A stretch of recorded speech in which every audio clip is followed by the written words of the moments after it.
Let me introduce a little bit the topic for the day. As you probably know, the topic is stream entry still possible? And this topic has arisen as part of a larger conversation between our MC, Bobby, and myself. And the original question was, what is it that signifies the end of the Buddha Sāsana? What is it that marks the end of the Sāsana? Is it when there are no more arahants in the world? Or only when there are no more Aryas? Or maybe when the scriptures have also disappeared? So on that question, it's actually interesting that early teachings are surprisingly silent on the duration of the Sāsana, or the phases of gradual disappearance of the Sāsana. But the commentarial literature, the Theravada commentaries, has set the duration of the Sāsana at 5,000 years. And I'm sure many of you will have heard about that before. And the commentaries have come up with manifold ways of dividing the Sāsana into intervals of 500 or 1,000 years each within those 5,000 years. So within the 5,000, you have then 5 sequences of 1,000 years each. And the commentaries explain the details of the different stages of the gradual decay of the Sāsana. Maybe before we go to the commentaries and the Abhidhamma, let us also first have a look at the Pāli sources themselves. And there's one passage from the Chulavagga of the Vinaya Pitaka, the rules for the monks. And there it is stated that the true Dhamma, the Sat Dhamma, will last only for 500 years. In fact, that's the only place where we have a year duration being given. And I would like to highlight here that this passage speaks about the duration of the pure, unadulterated, true Dhamma, about the Sat Dhamma, not about the duration of a corrupted Dhamma or the duration of the Buddhist dispensation, the Sāsana, or the duration during which the scriptures are still available. No, it speaks only about the duration of the pure, of the true Dhamma. And in addition to the above passage, there is also a sutta, it's called the Satthamma Patirupaka Sutta. And that sutta shows the reasons for the gradual disappearance of the true Dhamma. Venerable Mahakassapa, he asked, what's the cause, Lord? He is addressing the Buddha. What is the cause? What is the reason? Why earlier there were fewer training rules and yet more monks were established in final gnosis, in liberation. Whereas now there are more training rules, yet just a few monks are established in liberation. So Mahakassapa was puzzled about that. Then the Buddha replies to him, that's the way it is, Kassapa.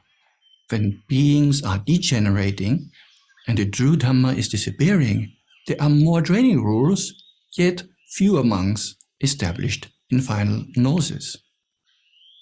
There is no disappearance of the true Dhamma as long as the counterfeit of the true Dhamma has not arisen in the world, the Buddha says. As long as no counterfeit of the Dhamma, a fake Dhamma, so to speak, has not arisen, the true Dhamma will not disappear. But there is the disappearance of the true Dhamma when a counterfeit of the true Dhamma has arisen in the world. Just as there is no disappearance of gold, as long as counterfeit, fake gold, artificial thing, it looks like gold, but it's just yellow paint. As long as that has not arisen, we can trust, oh, this is really gold. And when there's a lot of counterfeit gold, then gold, people will lose the interest and gold will lose their value because it's difficult to determine. So as long as no counterfeit of the gold has arisen, the true Dhamma, the value will maintain. But there is the disappearance of gold when a counterfeit of gold has arisen in the world. In the same way, there is no disappearance of the true Dhamma as long as the counterfeit of the true Dhamma has not arisen. And then the Buddha closes off and says that it's not the earth property, it's not the earth that makes the true Dhamma disappear. It's not the water or fire or wind. So it's not because the scriptures are being burned or something like that. It's worthless people who arise right here within the Sangha, so to speak, who make the true Dhamma disappear. So it's actually not from outside.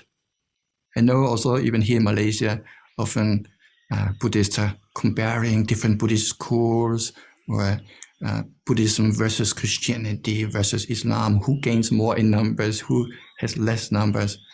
But the Buddha says it's not from outside that the true Dhamma will disappear. The true Dhamma doesn't disappear in this way. It's from inside, from right here.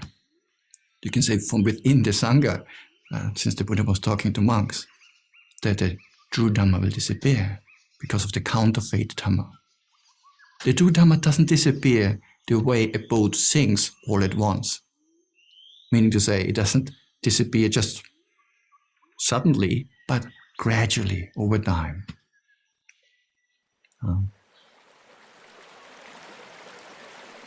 Then the Buddha says, there is the case where the monks, nuns, male and female followers, lay followers, when they live without respect, without reverence for the teacher, for the Dhamma, and for the Sangha, and for concentration.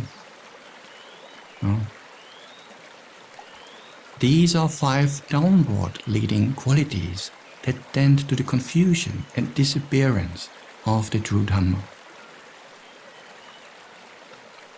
But then the Buddha also says, but these other 5 qualities tend to the stability, the non-confusion, the non-disappearance of the true Dhamma. Which 5? So there's the case with the monks, nuns, male and female lay followers, and they practice and they live with respect, with deference for the teacher, meaning the Buddha.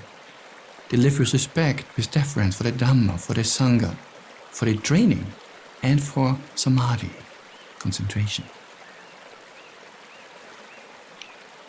So it's interesting that the Dhamma doesn't disappear just out of the blue, but it's actually because we do not uphold the Dhamma, the training, the practice. That's why it disappears. But then people won't be inspired by it. If we don't practice it, others also won't be interested to follow along, and then it disappears and loses relevance in the world. And it's also interesting that the Buddha was not particularly concerned about the disappearance of the Buddhist dispensation or the scriptures themselves, but about the disappearance of the true, unadulterated, pure Dhamma. So I think the reason for this could be that because once the true Dhamma has disappeared, then there's no more possibility for liberation. And since liberation, the ending of suffering, is the only reason why a Buddha teaches the Dhamma in the first place, so then the ending of the true Dhamma is the most important transition point. By the way, the term Sāsana, since we also just earlier we spoke about the disappearance of the Sāsana, originally in the discourses, the Sāsana refers to the ninefold classification of scriptures. So different textual styles, you can say. One of them is called Sutta, the other one is called Gaya, which is mixed prose, prose and verse mixed. Then Vyakarana, exegesis, or verses, like the Dhammapada, it's just verses, gathas, inspired utterances, or marvelous saying, or marvelous things that occurred to the Buddha. or sayings of the Blessed One, birth stories, and analytical teachings. So this ninefold classification system was called the ninefold Sāsana. Anyway, the Pāli commentaries and also sub-commentaries have worked out various models to show how the gradual disappearance of the Buddha's dispensation may unfold. And it is noteworthy here that there is actually a lot of variation here. For example, the commentaries on the Vinaya Pitaka, on the rules for monks and nuns. The commentaries on that text, and also the Anguttara Nikaya commentary, they say that there will be 1,000 years for arahants who possess analytical insights, patisampeda. So for the first 1,000 years of the Buddha's dispensation, such arahants can be found. And then there will be 1,000 years afterwards where the arahants don't have these special analytical insights anymore, but they can still be arahants. Then comes another 1,000 years for non-returners. You cannot become an arahant anymore, but non-return is the highest. And then 1,000 years, then for once returners, down to another 1,000 for stream winner, stream enterers. So after these 5,000 years of where it's possible to penetrate the true Dhamma, then only the accomplishment in the texts, the pariyatti, will remain. The learning, memorizing, but monks won't practice and put it into practice anymore. Then after that, the texts also disappear. And then in the end, only the signs will continue for a long time. And during this period, the only good action that is left is making gifts, dana, to those who wear, the sutta says, or the commentary says, who wear a yellow strip of cloth around the necks.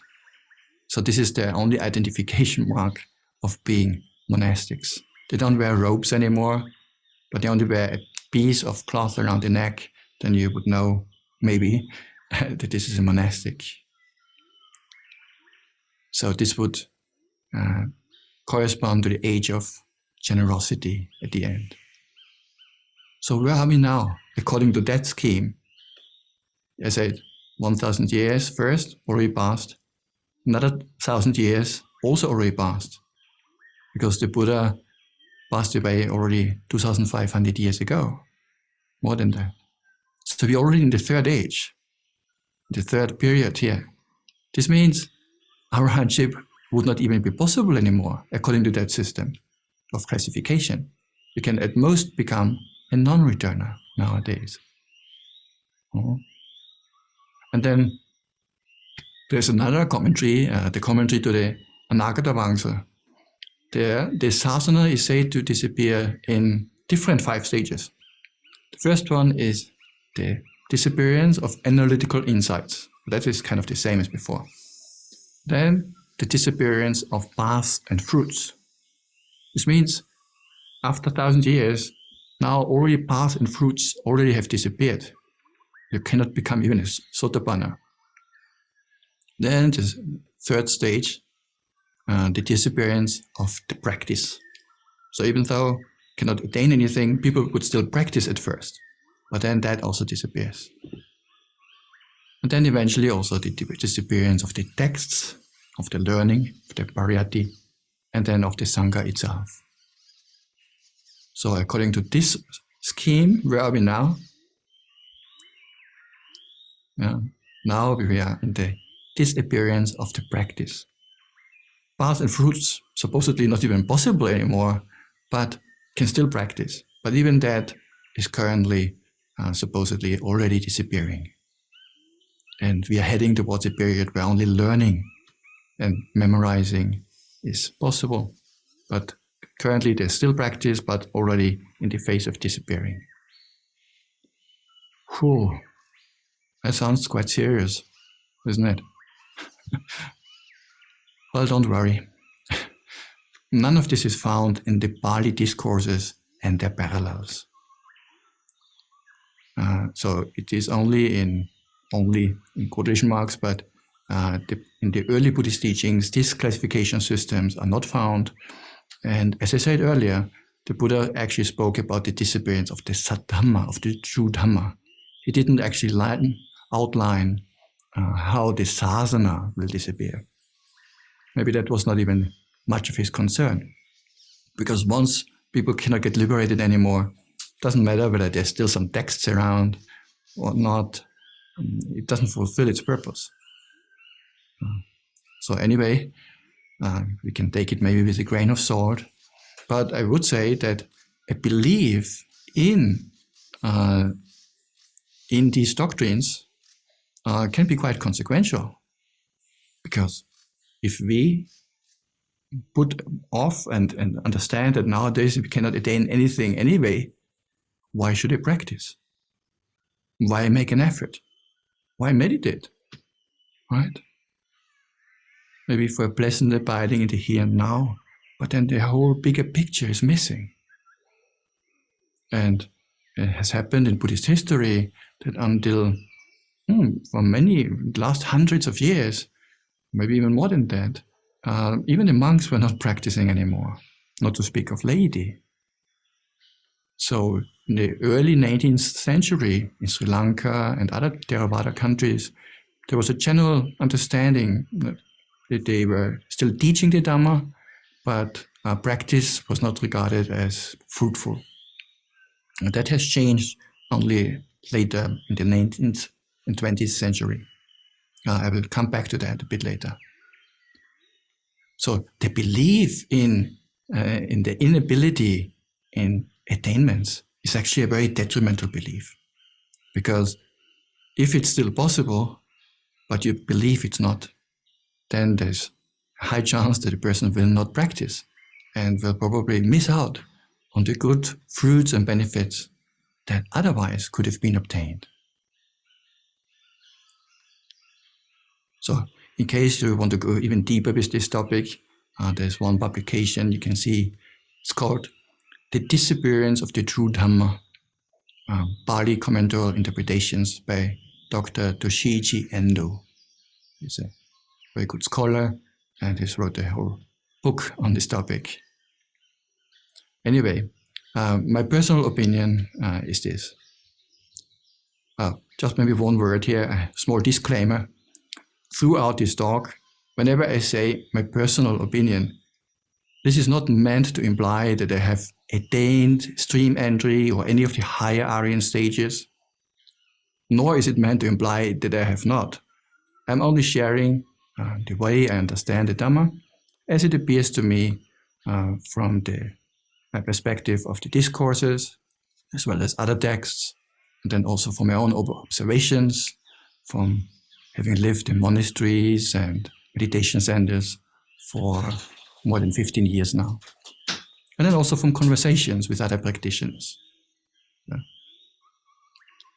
So I think that even at the Buddha's time, it wasn't so easy actually to become an arahant. And considering the hundreds of thousands of people that the Buddha actually met during his lifetime, it was only a tiny fraction of those who became arahants.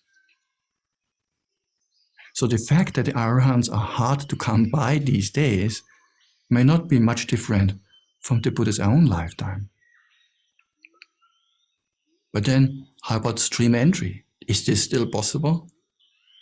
Some say yes, some say no.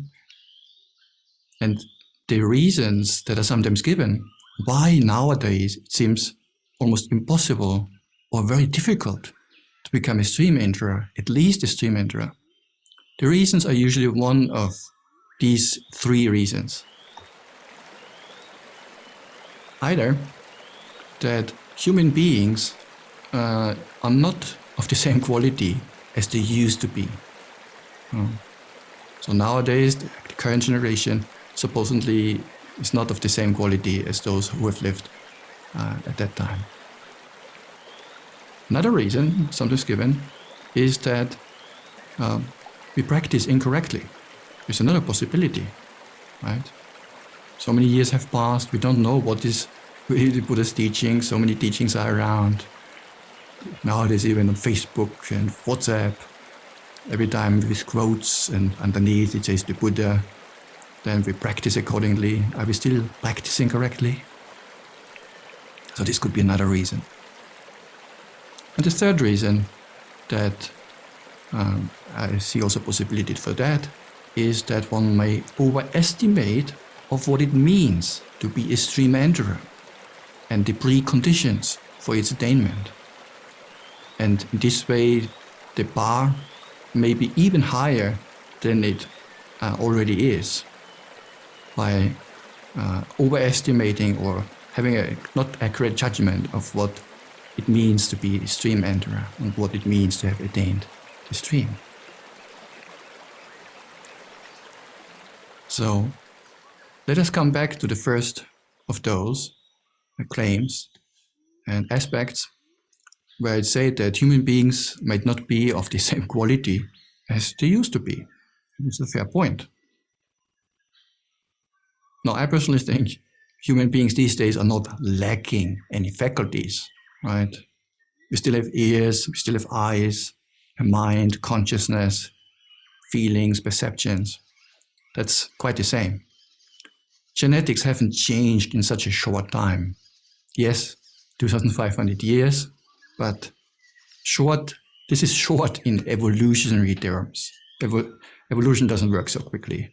So in terms of physicality and genetic makeup, we're pretty much the same, like the cave people. Not much has changed since that. And I would even say that the impact of the modern 21st century lifestyle is also difficult to evaluate. On one side, there's more access to a multiplicity of sense pleasures, more than ever before in history, right? So you can go out and eat Italian food in the morning and Mexican for lunch and Japanese for dinner, right? So sense pleasures are just much more available these days. So this could be one factor. Also, we have maybe more stress on the workplace these days, or more distractions, especially due to social media. On the other hand, the average lifespan nowadays is much higher than that of 2,500 years ago. Healthcare is better, which means not only a longer life, but also more life quality until old age, where you can actually practice. And also we have much more free time than earlier generations.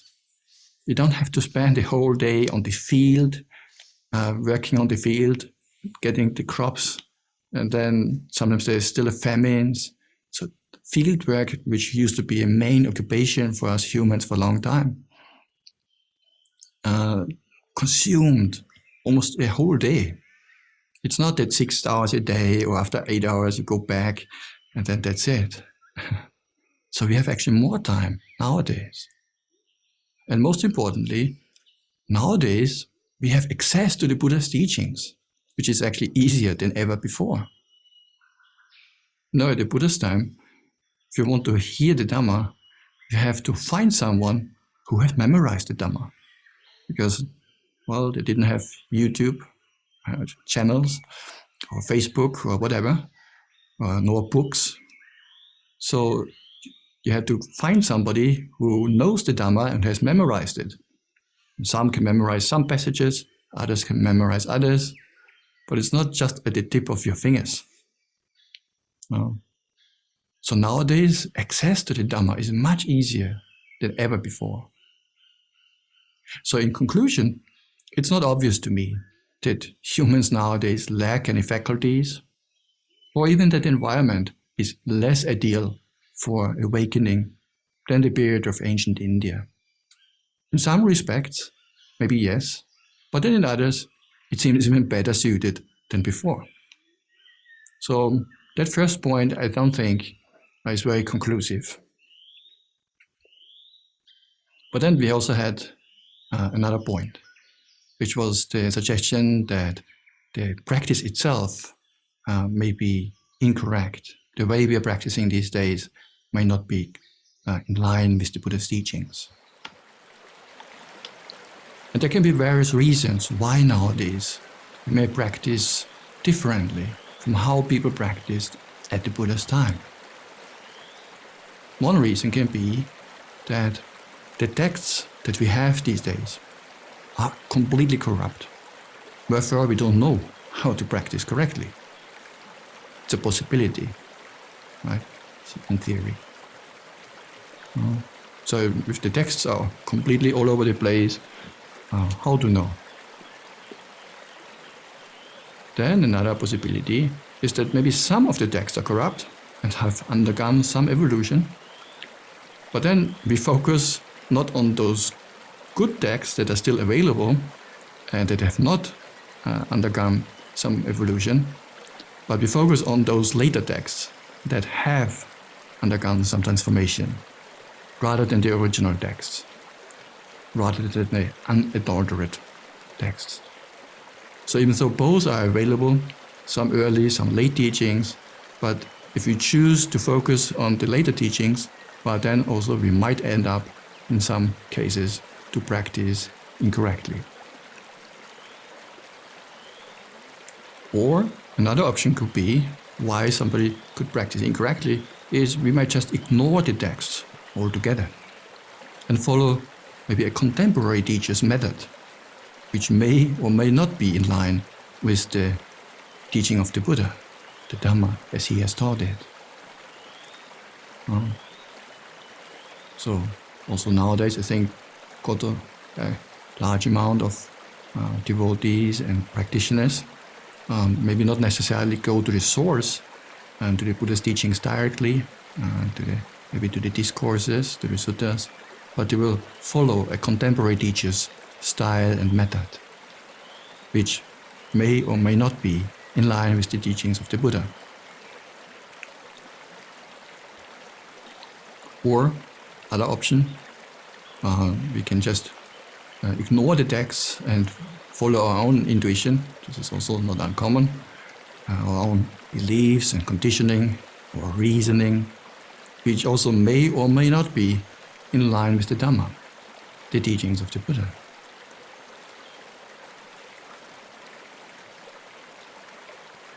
Well, actually, if I look at it in this way, if our own views, beliefs, and reasoning, and our own sense of logic, if our methodology would be correct already, we would have attained Nibbāna long ago. The fact that we are still around in samsara shows us that we need some guidance, and ideally the guidance of a fully awakened one, of a Sammasambuddha. So, as we know from comparative studies, the Buddhist texts have indeed undergone some evolution, but with a bit of detective work, we can still identify with sufficient accuracy which of the teachings that we encounter under the umbrella of Buddhism, which of them are early and which of them are late. So it's a bit like Sherlock Holmes, yeah? You have to piece together all the different puzzle pieces, and then in this way there's actually a fair chance that we can filter out and detect what is actually the root teachings of the Buddha. And there's a whole field of study that is actually dedicated towards this process. Nowadays we call it early Buddhism. So early Buddhism is a methodology where the Pāli texts are put side by side with other early texts like the Chinese agamas from a different schools of the early, there were at one time even 18 early schools of Buddhism throughout the first few hundred years after the Buddha's Nibbāna that have developed. But these were still early schools, and they all memorized the Dhamma, maintained the suttas, the Vinaya. And by putting these texts from different schools side by side, we can sometimes see, texts that are very similar or exactly the same everywhere. We would say they have a high probability of authenticity. Whereas texts that are maybe only found in one version, but maybe other 3 or 4 versions don't contain that passage, then it seems there's something wrong here, or maybe this something is missing in one version, which is included in all others. Then there's a high chance that in the early stages of oral transmission of the text, one reciter lineage could just have forgotten about this passage. But by putting them side by side, we can identify, oh, I see the Tibetan version has something that has been dropped from the Chinese version. Or maybe the Pāli version got the sequence wrong somewhere. What should be number 3 in our list is what is number 3 in our list should actually be the first one in the list and not just number 3. So by comparing with different versions, sometimes we can get a more accurate picture of the most likely early aspects and early teachings of the Buddha. Because if all schools contain the same thing, well, it points that they have a similar core, a similar root from which these schools have developed. Whereas teachings that are found only in one school, even if it's the Theravada school, we can be a bit suspicious. Where does it come from? Anyway, if you're really interested in this topic, I personally find it very fascinating. You can look up or listen to a talk I gave a while ago. I think it has been uploaded to YouTube. It's called "What is Early Buddhism?" So just key it in. You will probably find it quite quickly. And if you're interested, you can check it out more in full there. But even without comparative study, and even without knowing Pāli language, taking the English sutta translations fully on board, especially those from Bhikkhu Bodhi, and then practicing accordingly, these texts are sufficient for the attainment of all 4 stages of awakening, all the way to arahantship. So nowadays we have so good translations, you don't even have to be a Pāli scholar. Yes, it can help you to verify, get some subtle nuances, but these are generally not so essential. If you just take the suttas as a whole, you're pretty safe. And if you practice accordingly, that's more than sufficient to what we need for liberation. Of course, this will help us only if we are willing to take the Buddha's teachings as our guide and are not just blindly following our own views or those of maybe contemporary teachers. After all, who is the first refuge? It is not Ajahn this or Lumpur that or Sayadaw U so-and-so. No, it's Lumpur Gotama. Sayadaw U Gotama, Swami Rahanse Mahanayaka Thero, is our refuge. And the teachings that he has left behind for our benefit. So Sayadaw U Gotama, Lumpur Gotama refers to the Buddha, obviously. He is the first refuge. So if we use the early teachings of the Buddha as our guide, then we're actually ensured to practice correctly. And various stages of awakening become accessible. Remember, a bit earlier we also said there's a chance that one may overestimate what it means to be a stream enterer. This is like the third possibility of why nowadays there are less stream enterers than before, or less Aryas. So what we think are the requisites and prerequisites for becoming a stream enterer may be different from how it was understood at the time of the Buddha. And this is probably the broadest and largest category where we encounter different perspectives. So let me break it down into a few sub-questions and a few sub-categories that can arise in this context. One is, what is the literal meaning of the term Sotāpanna? This is the first thing that we need to verify. And we'll go through these points shortly. I'll just give you an overview now. Secondly, we can discuss what is the level of virtue that a Sotāpanna possesses. Also a question that can come up is, what's the level of samadhi, of concentration, that a Sotāpanna possesses? Are jhanas necessary or not? Can a Sotāpanna get greedy or even angry? Is this possible? Or can a Sotāpanna still take things personally, as if they were a self? Is that possible? Can he identify with himself? Doesn't he have right view? And also, what are the qualities of a stream enterer according to the discourses?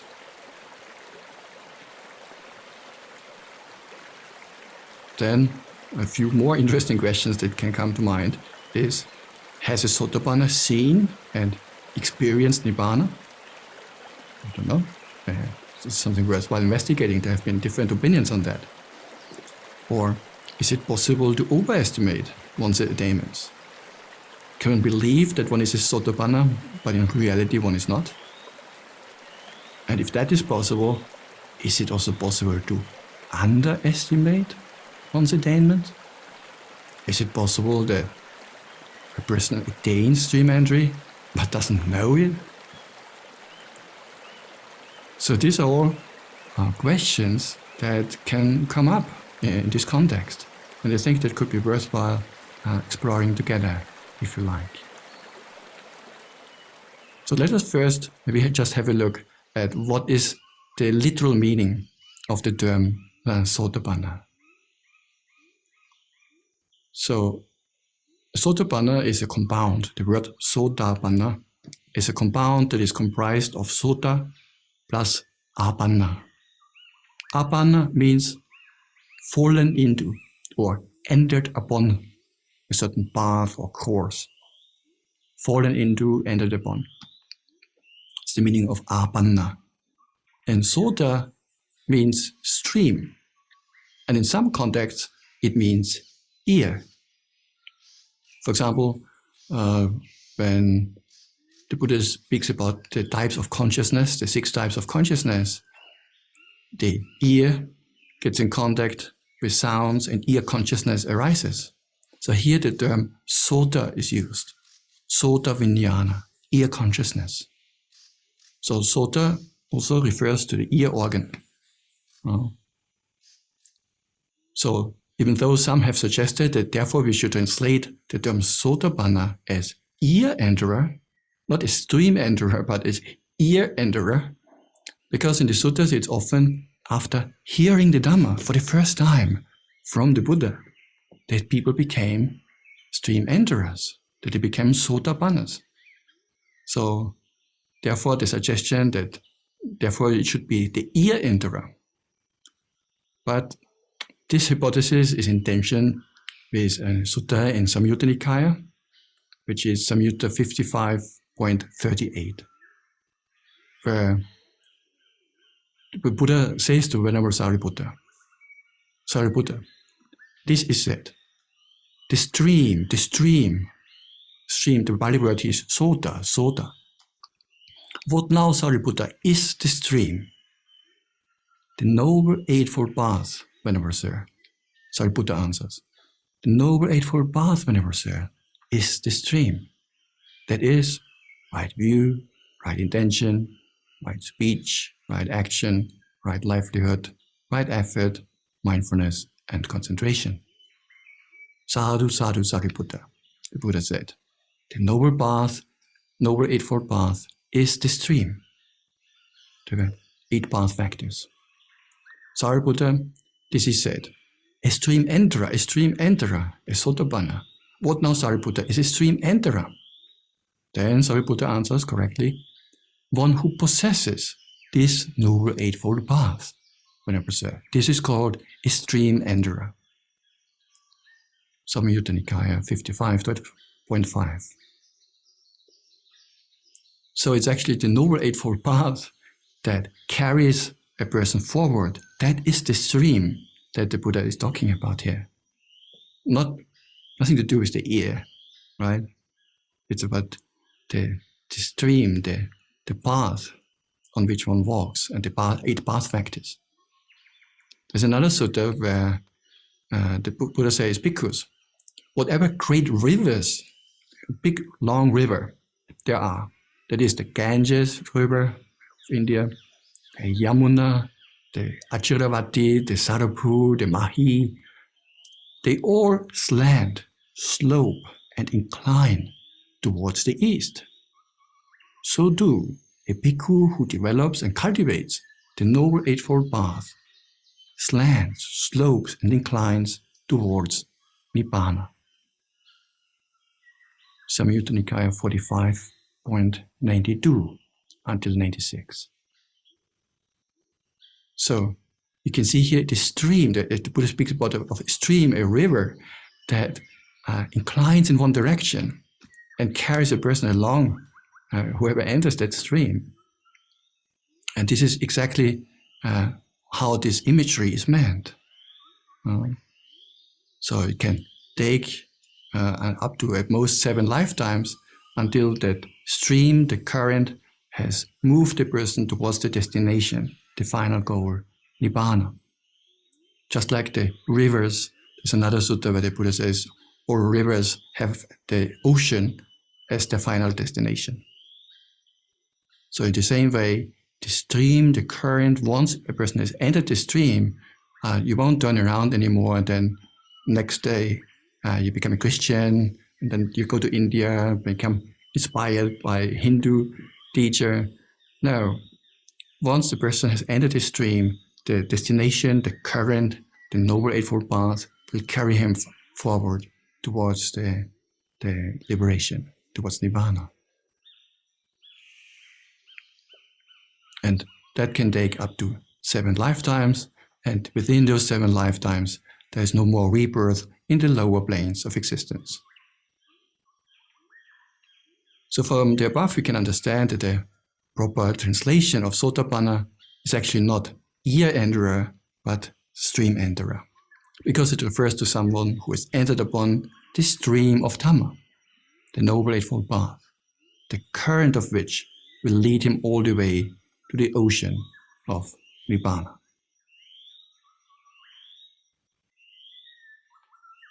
Remember a bit earlier, we also saw the question, what is the level of virtue that a Sotāpanna possesses? The level of virtue of a Sotāpanna is, he possesses the virtues that are dear to the noble ones, Ariya Khandani Silani, that are unbroken, unadorned, unblemished, unmodeled, freeing, raised by the wise, ungrasped, and leading to concentration. So these virtues, this is a Sotāpanna's virtue, the virtues that are dear to the noble ones. So then, what are these virtues that are dear to the noble ones? Again, we are back to detective work. It's actually not defined in this sutta or any sutta exactly what that refers to, at least not in a direct manner. But we can get a clue from other suttas. For example, there's one sutta where the Buddha explains, householder, when 5 fearful animosities have subsided, have been put aside in the noble disciple, and he possesses the 4 factors of stream entry, and he has clearly seen and thoroughly penetrated with wisdom the noble method. If he wishes, he could by himself declare of himself, I am one who is finished with hell, finished with the animal realm, finished with the domain of ghosts, finished with the plane of misery, the bad destinations, the nether world. I am a stream enterer, no longer bound to the nether world, fixed in destiny, with enlightenment as my destination.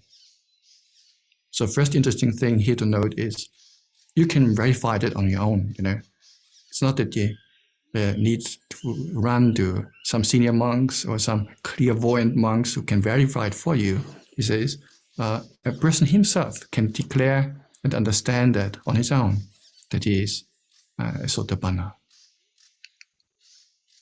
And then at the beginning of this list, he mentioned about the 5 fearful animosities that have subsided in a noble disciple. So what are these 5 fearful animosities that have subsided? Well, in the same sutta, just a bit below, what are the 5 fearful animosities? Householder, one who destroys life. He engenders, on account of such behavior, fearful animosity pertaining to the present life and fearful animosity pertaining to the future life. Right? Because if a person who kills another person or animals, people will see him as an enemy and will be afraid of him and will have fear of him. So he arouses fear in others. So this is what actually a stream enterer has put aside. The killing of living beings, in short. Also the same, he also does not arouse the same things, animosity for the future life. And he experiences mental pain and displeasure in himself and in others on account of killing. Thus, for one who abstains from destroying life, this fearful animosity has subsided. And then the same is said about one who takes what is not given, about stealing, about one who engages in sexual misconduct, who speaks falsely, a deliberate lie, and who indulges in wine, liquor, and intoxicants that are basis for negligence. All of those engender, on account of such behavior, fearful animosity pertaining to the present life and also pertaining to the future life. And one experiences mental pain and displeasure. So, whereas for one who abstains from these 5 things by undertaking the 5 precepts and maintaining the 5 precepts, this fearful animosity has subsided. These are the 5 fearful animosities that have subsided. So, here in the sutta, where he speaks directly about the Sotāpanna, he mentions explicitly the 5 trainings, the 5 precepts. Then there's actually also, what was the sutta number? I think I didn't mention it earlier. Did I have the sutta number somewhere? I think it's still part of Samyutta Nikaya 55.1, if you want to look it up just for reference. Samyutta Nikaya 55.1. Okay? There's another sutta in Samyutta Nikaya, in the Samyutta Nikaya 12.41, where the Buddha says, he possesses the virtues dear to the noble ones, that are unbroken, untorn, unblemished, unmodelled, freeing, praised by the wise, ungrasped, and leading to samadhi. So we can see here that the Arya in the Sotāpanna is actually not just sometimes keeping the precepts and sometimes not, but he keeps them untorn, unbroken, in a very meticulous manner. So the sila, especially with regards to 5 trainings, is very strong. And the commentary to this passage also explains that the virtues dear to the noble ones, the Aryakandani Silani, and it refers to the 5 precepts, which the noble ones do not forsake even when they pass on to a new existence. So even if you become a stream enterer now and then are reborn somewhere else, the person would still maintain, just naturally, the 5 precepts. So these virtues, according to the commentary, are also ungrasped, aparamatta, in the sense that they are not adhered to with craving or wrong view. However, it's interesting because you see there's another list of unwholesome actions in Anguttara Nikaya 10.176, where the Buddha mentions 10 unwholesome causes of actions: 3 by body, 4 by speech, 3 by mind. What are they? Killing, stealing, sexual misconduct by body, then by word, by speech. The unwholesome actions there that are mentioned are lying, same as before, but also harsh speech and divisive speech and idle chatter. So all 4 types of wrong speech. And then also 3 types of mental karma, like being covetous about the property of other people, just mentally, it's not physical action. Or wishing for the death of another person, that kind of ill will, that you wish for the death of somebody else. Yeah, that is also very unwholesome mental action. And the holding of wrong views, like denying the law of karma. And in this sutta, the Buddha explains that it is because people engage in these 10 courses of unwholesome karma that hell, the animal realm, and the sphere of hungry ghosts and other bad planes of existence are seen. So then now the question can arise, how do we reconcile this sutta with the earlier one, where only the 5 precepts have been singled out with explicit reference to the Sotāpanna? Here it doesn't speak about the Sotāpanna, but the other one did. So, but if these 10 actions can never ever be committed by a stream enterer, why are they then not mentioned also in the other discourse? On the other side, since the Buddha says a stream enterer cannot go to the lower planes of existence, shouldn't he also abstain from these 10 courses of actions? Because they are said to lead to lower planes of existence. So this includes not only lying, but even harsh speech, or even useless talk, idle chatter. Talk about politics or society, famous people, movie stars nowadays. Now, this kind of conversation is called idle chatter. So a stream enterer, if you take the 10 courses of action, then it would suggest the stream enterer cannot engage in any of those either. So how to reconcile these 2 discourses? As I said, the one with the list of 10 doesn't have any reference to stream entry, whereas the other one does. And so the answer to this puzzle may be found in the 3rd discourse, which is the Lonakkapala Sutta, Anguttara Nikaya 3.100. I'll read out a short passage for you. So we are trying to solve, just to summarize, we're trying to solve the puzzle. Is it 5 precepts that the Sotāpanna is meticulous and unbroken, or is it the 10 unwholesome courses of action? Because 10 unwholesome courses of action are also said to lead to a bad rebirth in the lower planes of existence. And then shouldn't the Sotāpanna also abstain from those? Lonakkapala Sutta explains. Here, because some person has created a trifling, a small amount of bad karma, yet it leads him to hell. While some other person has created exactly the same small bad karma, yet it is to be experienced in this very life, without even a single slight residue being seen, much less abundant residue.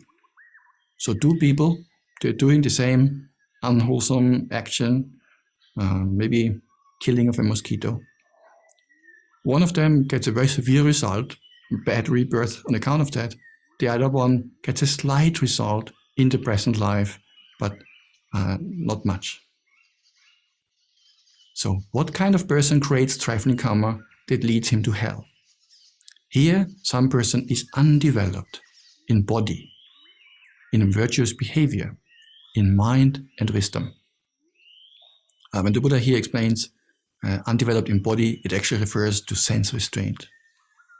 And then undeveloped in virtue, undeveloped in mind refers to concentration. We know this from other suttas. And also undeveloped in wisdom.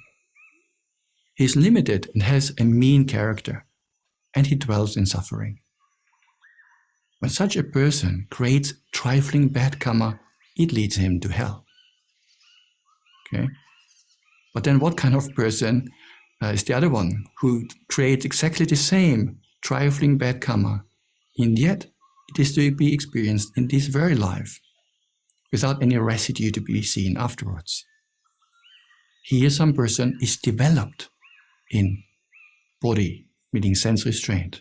He's developed in virtue, in mind and wisdom. Yeah. So in sense restraint, virtue, concentration and wisdom. He is unlimited and has a lofty character, and he dwells without measure. Probably this refers to the Brahma Viharas. And such a person creates exactly the same trifling bad karma. It is to be experienced in this very life without even a slight residue being seen, much less a lot of residue. So a trifling act done by this sort of individual is experienced in the here and now.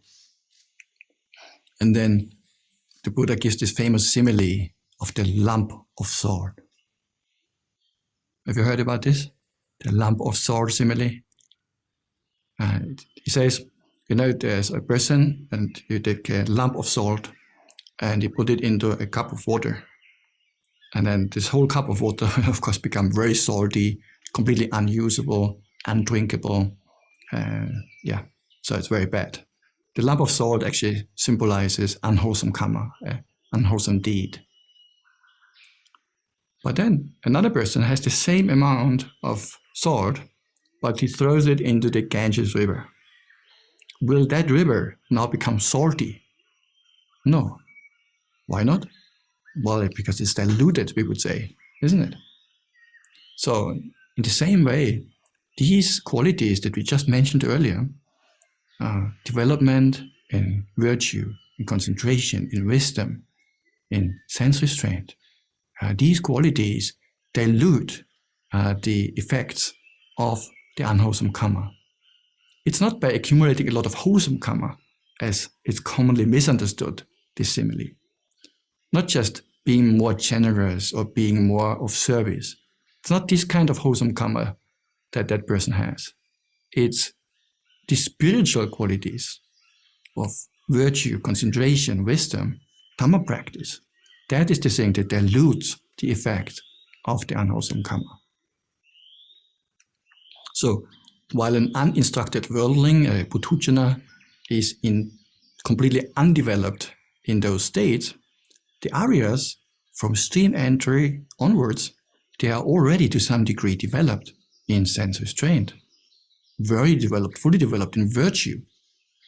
They also have some samadhi probably, we'll come back to that later, and also wisdom. So a trifling, occasional, small, unwholesome action, like idle chatter, or maybe a harsh word spoken too quickly, cannot lead for him to a severe result in the future, because of his spiritual qualities that dilute like the lump of salt in the Ganges river. Now some have objected a little bit to that. They say that this passage applies only to arahants. But let's keep in mind that the past unwholesome deeds that would otherwise have produced rebirth in the lower planes of existence also applies to the lower areas, right? Because before somebody becomes a stream enterer or once returner, that person in the past also will have done deeds that would otherwise have produced bad results, even in the lower planes of existence. So by stream entry and higher attainments, that karma will not be able to produce that kind of rebirth. So it gets diluted, the simile of the salt. So I would very much say that the simile of the salt is not limited only for arahants, but also to the lower Aryan stages, who also have some of those qualities, maybe not to the same extent as the arahant, of course, but already. Also the phrase, when such a person creates exactly the same trifling bad karma, it is to be experienced in this very life. This can also not apply to arahants, because Arahants do not create even a trifling amount of bad karma. They only have past bad karma in their karmic store, but they don't create new bad karma. So in this way, we can conclude that in terms of virtue, a stream enterer is perfect, unbroken, undefiled with regard to the 5 precepts, but can from time to time accumulate unwholesome karma in other areas. But that karma does not lead to a bad rebirth due to his spiritual development, which dilutes the effects of that karma. Remember the mass murderer Angulimala, who killed so many people. And then he became an arahant, and he could not ripen and could not experience the results, the severe results that he would otherwise have gotten if he would not have attained liberation. So sure, a very bad rebirth would have awaited him. Even though, even during his life as a monk, for the rest of his life, after arahantship, he would still occasionally get the results of his past bad deeds, where people would throw things out the window, they would land on him, and would get injured, sometimes on arms round. So one time he went to the Buddha and complained a little bit, or reported. And the Buddha said to him, "Bear it. You're experiencing now the results of what you would have otherwise have experienced in much more severe forms." So again, this is an example where the karma, the unwholesome karma, is diluted due to the spiritual maturity of the person. So I think with this, to me, this question about what's the level of virtue, what is the virtue dear to the noble ones that the Sotāpanna possesses, I would say 5 precepts, meticulous, no breach, no break. Then the other forms of unwholesome actions, he can from time to time fall there, but of course he will make remedy and improve further. Okay, let me see what's the time. Okay, still have a bit of time. Another interesting questions. I know that many have asked me before. What's the level of samadhi? What's the level of concentration that a Sotāpanna possesses? Are Jhānas necessary or not? So first off, maybe the commentarial terms momentary concentration, kanika samadhi, and also excess concentration, upachara samadhi, are not found within the early discourses. So in the suttas and early discourses, instead, right concentration, samma samadhi, is consistently defined either as the 4 jhanas or as one-pointedness of mind, cittasya ekaggata. Either of these 2 definitions you find in the suttas. This is how samma samadhi is defined.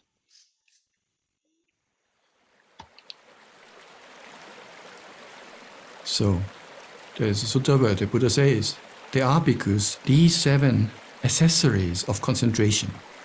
What 7? Right view, right intention, right speech, right action, right livelihood, right effort, and right mindfulness. So these are the accessories. So these are the 7 path factors, isn't it? One-pointedness of mind, cittasya ekaggata, equipped with these 7 factors, is called noble right concentration, with its supports and with its accessories.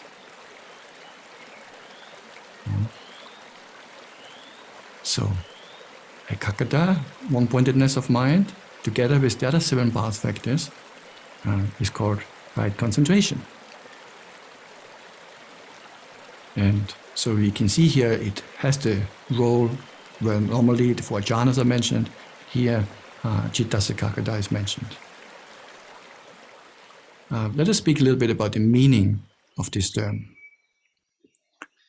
If you look closely, cittasya ekaggata means citta, and then eka, citta refers to the mind, And eka is one, and akka can be a point or a place. And you could translate it as one-pointedness or one-placedness of mind. The da at the end is just a suffix. So, but it's important to understand, it's not about the object. It's not that the mind is paying attention just to one object. Ekaggata, cittas ekaggata, does not mean you have to focus on one object only, that you can get samadhi. Because it's actually citta, the mind, that is one-pointed, that is composed and unified, not the object. So it's a mind that is not scattered, that is not going outward, that is not distracted. But what is the object is not mentioned. So it's the quality of the mind that is unified, one, eka. And also good to understand that since right concentration is always defined as the 4 jhanas or singleness of mind, so this can mean that these two things are different, so there are two options of Samma Samadhi, or that they refer to one and the same thing. And there's actually another term that is synonymous to one-pointedness of mind, that is a synonym to ekaggata. That term is, in Pāli, is eko-dibhava, unification, or having become one. Very similar. And I would say that the circumstance that unification, eko-dibhava, is mentioned even in the stock formula of the 2nd jhana, that suggests that this aspect, this quality, the ekaggata, eko-dibhava, are not pre-jhanic forms of samadhi, but they are part of the jhana itself.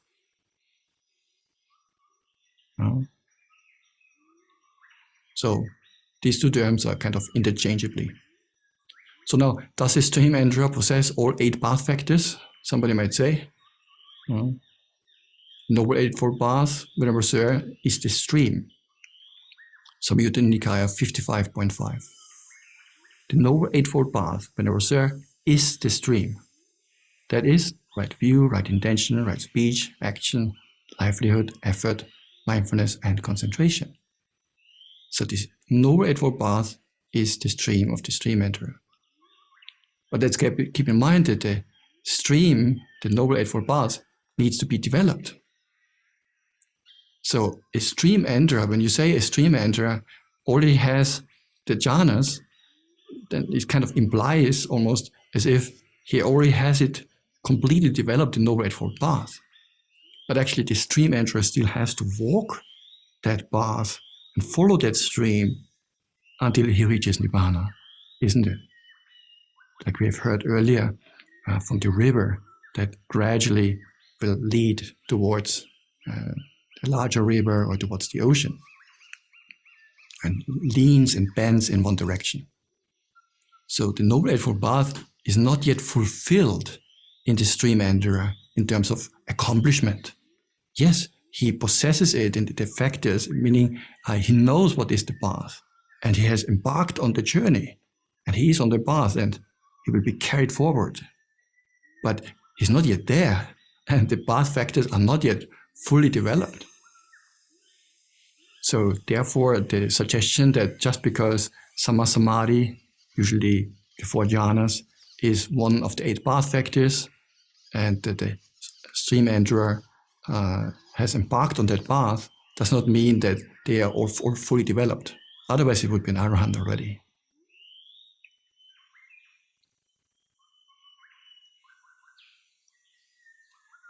So, speaking about accomplishments on the path, let me put up this slide here.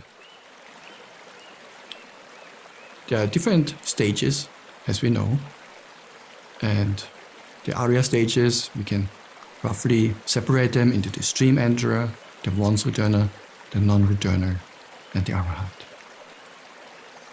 And there's an interesting discourse where it says that a stream enterer is one who fulfills virtuous behavior, but cultivates concentration, and wisdom only to a moderate extent. You see? So his virtue is already fulfilled. We said already earlier. But then his samadhi and panya is only cultivated moderately so far. And the same is actually said about the once returner, whose virtue again is fulfilled, but the samadhi and wisdom is only moderately developed. But then, if you look at the non-returner, he already fulfills not just virtue, but also concentration. But still needs to cultivate wisdom, which is still only on a moderate extent developed. So it's actually only the non-returner who has accomplishment in samadhi, who has fulfilled his power of samadhi. And lastly, the arahant, he fulfills, of course, all three: virtue, concentration, and wisdom. So if we put this heavy burden and say, oh, even as Sotāpanna, you already need the Jhānas, the pinnacle of Samadhi, then that would not fit so nicely with the sutta, where it says actually his samadhi is only moderately developed, and it's only the non-returner and arahant who have fulfilled their samadhi practice.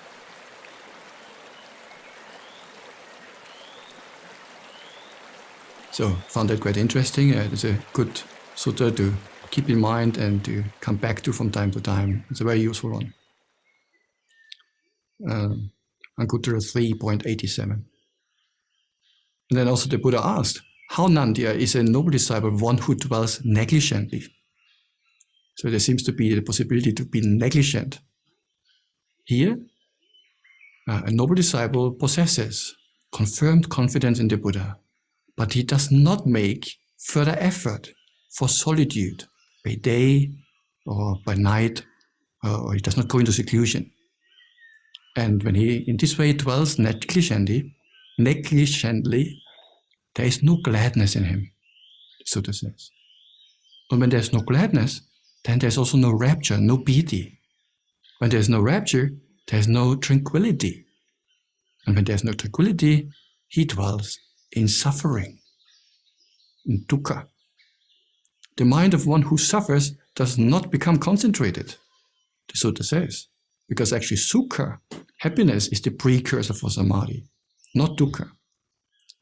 Then, when the mind is not concentrated, phenomena do not become manifest. Because phenomena do not become manifest, he is reckoned as one who dwells negligently.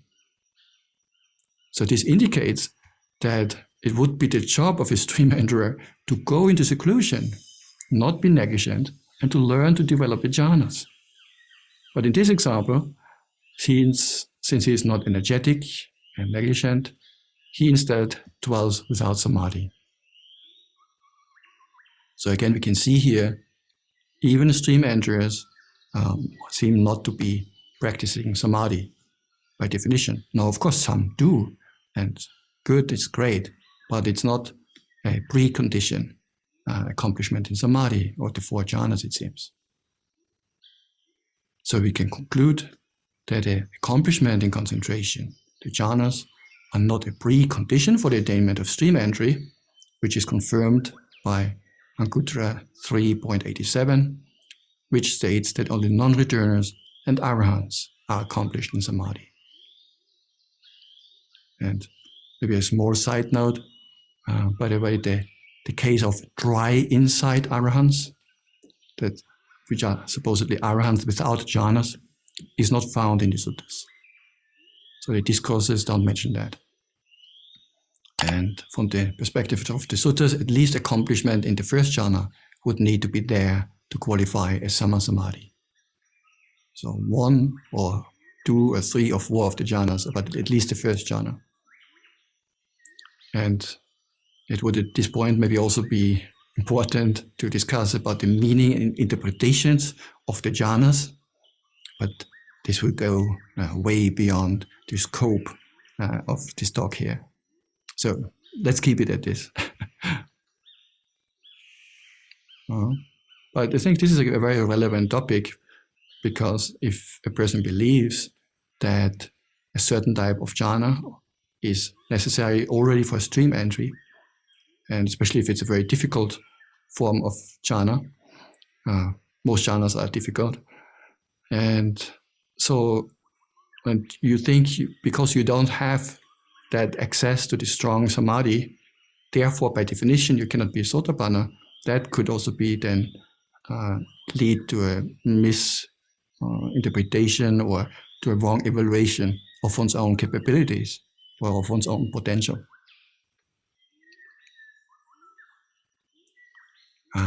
Let me move on to the next question. Can a Sotāpanna get greedy or angry?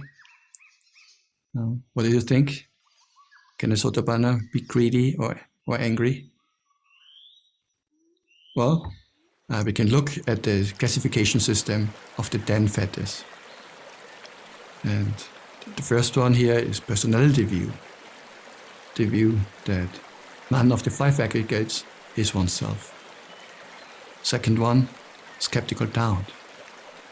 Number 3, clinging to rules and rituals. Number 4, craving for sense pleasures, kama raga. Number 5, ill will, vyabhada. Number 6, craving for fine material experience or existence. So wanting to stay in a state where you can dwell in the jhanas, either in this life or in a subsequent plane of existence after death. Or craving for immaterial experience in the formless attainments.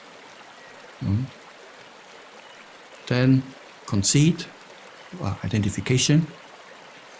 Number 9, restlessness. And lastly, ignorance. So these are the 10 fetters that bind us to existence. And they disappear not all at once, but in stages. So if we go back to the previous ones, number 1, 2, and 3. These are the 3 fetters that are abandoned by the stream enterer. Yes, his view is purified. He understands that there is no self to be found in any of the aggregates. Not the body, not the feeling, perception, volition, or consciousness. Also, he has no more doubt about the awakening of the Buddha, or that the Dhamma really leads and will lead to Nibbāna, or that there are Aryas who have walked that path and have attained liberation by following that path. There's no more doubt about that. And also, he is no more clinging to certain ascetic practices or rituals on account of which alone they are meant to promise liberation.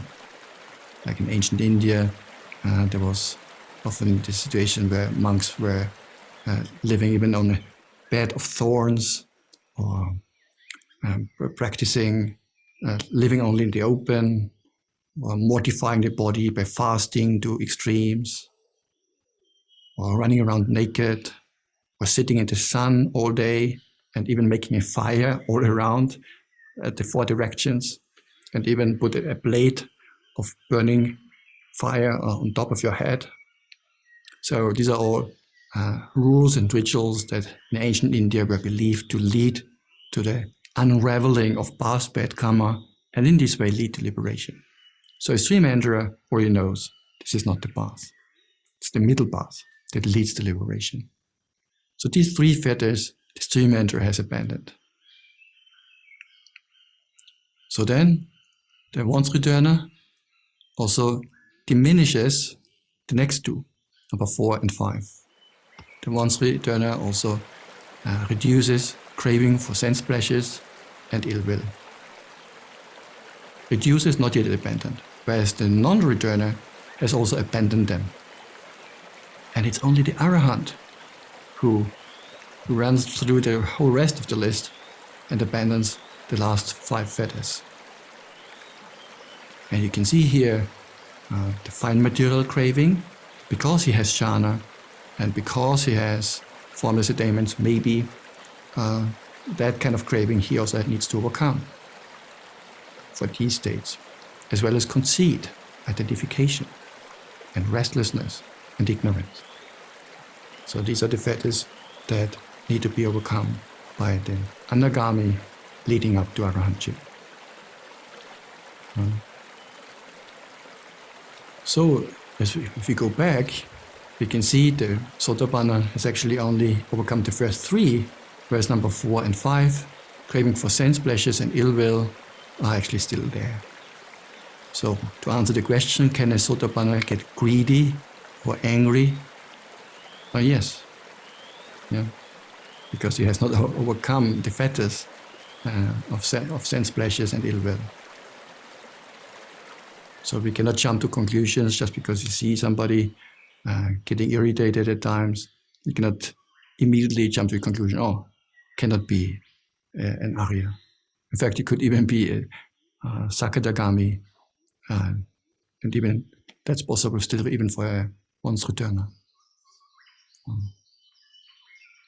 A related question: can a stream enterer still take things personally, as if there were a self? Because actually he should not, right? Because he has overcome Sakkaya Ditthi, personality view. He understands there is no self, and he also understands right view. So how would he take things personally? Well, there's one teaching system where the Buddha explains, he speaks about the 4 distortions, vipallasa. These are like misperceptions or wrong views about 4 things. What are they? To regard what is really impermanent, to regard that as permanent. Or to regard something that is painful as promising happiness and pleasure. Or to regard something that is without a self as having a self. And lastly, to regard what is impure or ugly, asubha, as pure and beautiful. These are distortions, the Buddha calls them. And these distortions can be either of perception, on the perception level, or of the mind, the citta, or of views, ditthi. So, as while the Sotāpanna has indeed overcome the distortions on a view level, he knows that conditioned things are impermanent, unsatisfactory, non-self, and there's no inherent beauty to be found in them. So on a view level, he has overcome these distortions, but he has not yet overcome them on a spontaneous, on a perception level, on a sanya level.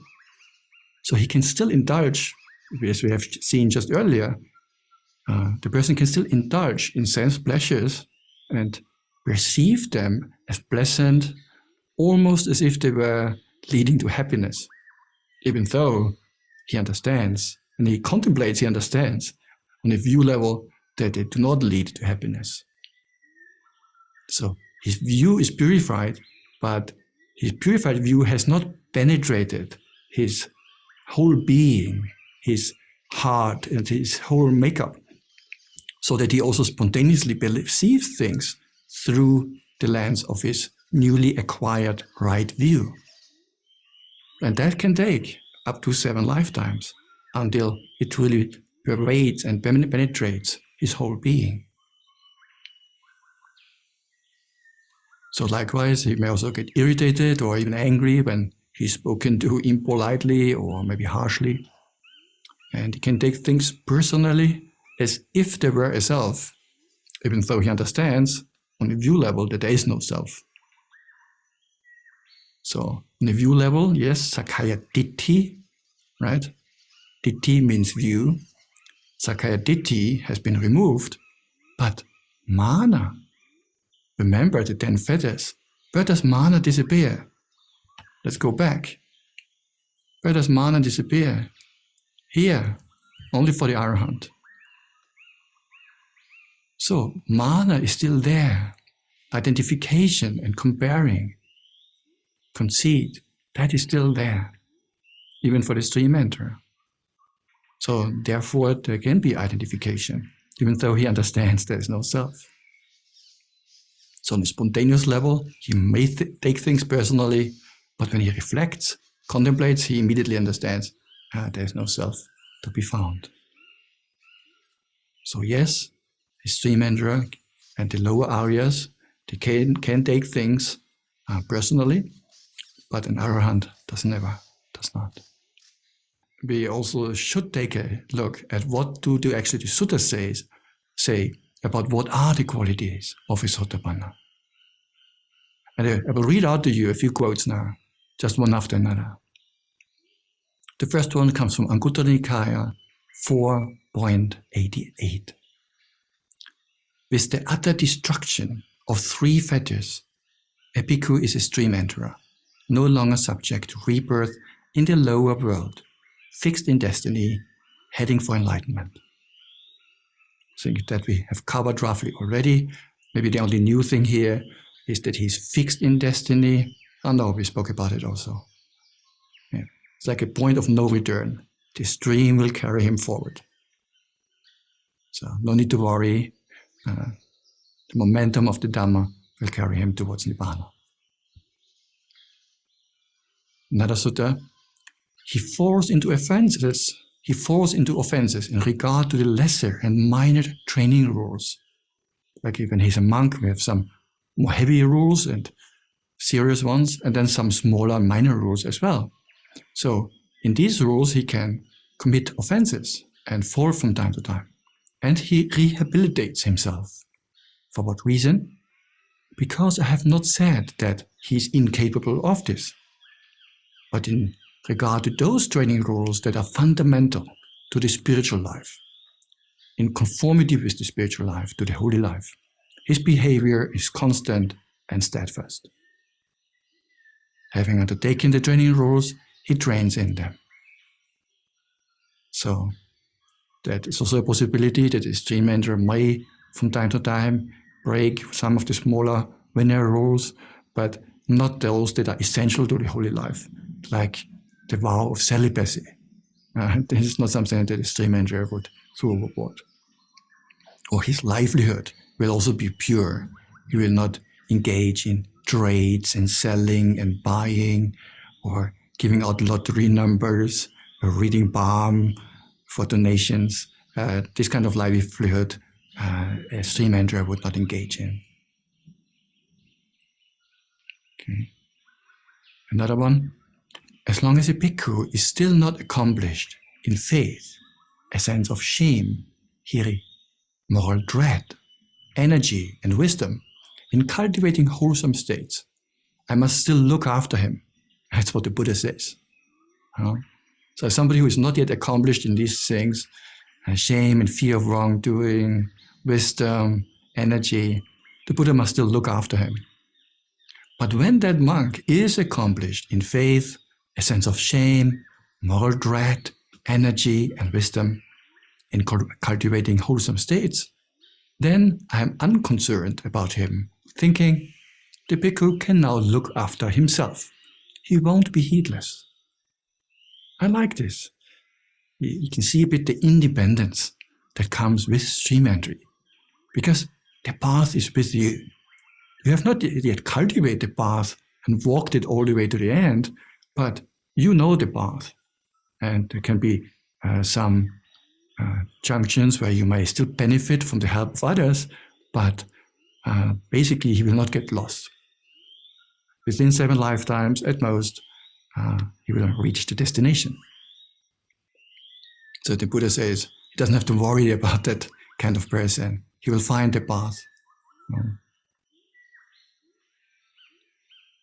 Then, when householder, these 5 fearful animosities have subsided in a noble disciple, we spoke about it earlier, that refers to the 5 precepts, and he possesses these 4 factors of stream entry, which is faith in the Buddha, Dhamma, Sangha, and the virtue dear to the noble ones. And he has clearly seen and thoroughly penetrated with wisdom this noble method. Earlier in the same sutta it was referred to dependent origination. So the stream enterer has also thoroughly penetrated with wisdom dependent origination. So such a person who has all these qualities, if he wishes, he could by himself declare of himself, I am one who is finished with hell, with the animal realm, hungry ghosts, or the plane of misery. I am a stream enterer. Samyutta Nikaya 12.41. So we see here also that the stream enterer has a understanding of the law of cause and effect, dependent origination. So that's also one very important factor. Then in another sutta it said that a stream enterer, he dwells at home with a mind devoid of disdain of stinginess, freely generous, open-handed, delighting in relinquishment and devoted to charity, delighting in giving and sharing. So this is also one of the qualities of a stream enterer, is of generous nature. So this is some aspects from the suttas, and there's a lot of repetition, but these are the cornerstones of stream entry, how one can verify for oneself whether one has reached that state already or not. There's one saying or one quite interesting aspect about this, whether a Sotāpanna has seen or experienced Nibbāna. And this is also a bit of a matter of controversy. There's one case, for example, in the Vinaya text, in Mahāvāga 1, 23.6, where Venerable Sariputta and Mahamoggallana, they make a pact before they become monks. So it's actually before they became monks with the Buddha. They knew each other already, and they made a pact that they would inform each other if one among them reaches awakening. Then, after Sariputta has become a stream enterer, he then went to inform Mahamoggallana, who immediately recognized that Venerable Sariputta has changed, and straight away asked him whether he has attained the deathless. He asked Sariputta whether he has attained the deathless. Amatang atikato. Amata, the deathless. Which Sariputta confirms. So this may seem to suggest that a stream enterer has, it doesn't say seen the deathless or experienced, but he went to the deathless or attained the deathless. So it doesn't say that he has experienced Nibbāna. It would simply mean that he has Nibbāna as his fixed destiny. And in this way, he has found and obtained the deathless. Yeah. So he's not yet there completely, but he has attained to the deathless. There's a point of no return. So in that sense, yes. Then among the benefits for stream entry, there's one sutta that says that one comes to possess knowledge not shared by others. I take this to mean that it's the knowledge of the path leading to the ending of suffering. Also, one has clearly seen causation, and one has clearly seen causally arisen phenomena. So a stream enterer also understands cause and effect, dependent origination. This is according to Anguttara Nikaya 6.97. So what is missing here, you see, he says he has knowledge and he has seen, not Nibbāna, he has seen causation and has clearly seen causally arisen phenomena. And this is often what actually the stream enterers explain or proclaim after their attainment. Whatever is of the nature to arising is also of the nature to cease. So there's a nature, there's an understanding of conditionality. So this is what the stream enterer has seen, has understood. So nothing mentioned here again about seeing Nibbāna. He has seen causation. Then another related discourse. Probably you know about the story from King Ajatasattu, famous king, the Buddha's time. And The Buddha, at one time, he gave this King Ajatasattu a discourse, and we have to know his personal story because he had actually killed his own father, King Bimbisara. So Ajatasattu had murdered his own father in order to get to the throne. Then, at some later point, he had a conversation with the Buddha. The Buddha gave him a Dhamma talk. So then, after the Dhamma talk was over, and King Ajatasattu had left, the Buddha said to the monks, "This king, bhikkhus, has ruined himself. He has injured himself. Because if this king had not taken the life of his father, a righteous man and a righteous king, then in this very seat there would have arisen in him the dust-free, stainless eye of Dhamma, the Dhamma Jakku." So he said he would have become a stream enterer, basically. Tika Nikaya number 2. But again, what has arisen in him? The eye of Dhamma. It's the Dhamma that he would have understood and penetrated. And it does not say he had a vision of Nibbāna or glimpse of Nibbāna. No, the eye of the Dhamma has arisen in him, would have arisen in him. Again, nothing mentioned about seeing Nibbāna or experiencing it for the stream enterer. There's another sutta. Just as a clean cloth with all stains have been removed, that receives the dye, the color, very well. You know, if you want to dye your clothes and put color in, it's helpful if it's not dirty or stained or oily and greasy. So you have to wash it first, and then you can dye it, and then it takes and absorbs the color perfectly. So in Prince Kanda and Dissa, as they sat there arose the pure and spotless Dhamma eye, the Dhamma Jakku. And they knew whatever things have an origin must come to cessation. And they, having seen, attained, experienced and penetrated that Dhamma, having passed beyond doubt, having gained perfect confidence in the teacher's doctrine without relying on others. Tika Nikaya 14. So again, what has arisen in them is the spotless Dhamma eye. And what did they know? Whatever things have an origin must also cease. So again, nothing about seeing Nibbāna, but the eye of the Dhamma, having understood the Dhamma. Maybe by implication you can also say the Noble Eightfold Path, the way leading to Nibbāna. That has arisen. And then I think the last one here, which I find the most interesting. There's an exchange between two monks. And the one is called Narada. And one monk asks this Narada, apart from faith, because he was a very developed meditator and probably already some form of Arya, he asked this Venerable Narada, apart from faith, apart from personal preference, apart from oral tradition or reasoned reflection, or from acceptance of a view after pondering it, does the Venerable Narada have personal knowledge?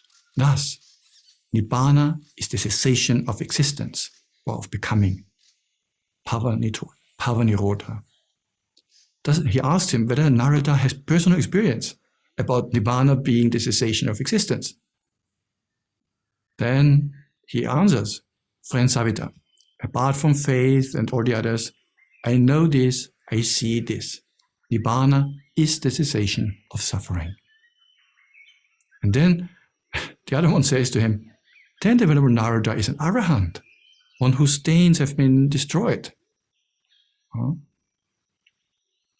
Then he answers, friend, though I have clearly seen as it is with correct wisdom, Nibbāna is the cessation of becoming, I am not an Arahant, one whose stains are destroyed. So even though he says he understands about Nibbāna being the cessation of suffering, he denies that he has attained that state, that he has personally experienced that. He says he has seen it with wisdom, with panya, but he's not an arahant. So for both friends, he explains, there was a well along a desert road, but it had neither a rope nor a bucket. So you're going through the desert, you want water, there's a well, fantastic. But how do you get the water out? Because there is no bucket and no rope to get it out. Then a man would come along, oppressed and afflicted by the heat, tired and thirsty. He would look down into the well, and the knowledge would occur to him. There is water. But he would not be able to make bodily contact with it, right? He can see the water down there, and he is sure that there's water, but he doesn't have contact with it. So too, friend, though I have clearly seen as it is with correct wisdom, Nibbāna is the cessation of becoming, I am not an arahant, one whose stains are destroyed. Samyutta Nikaya 12.68.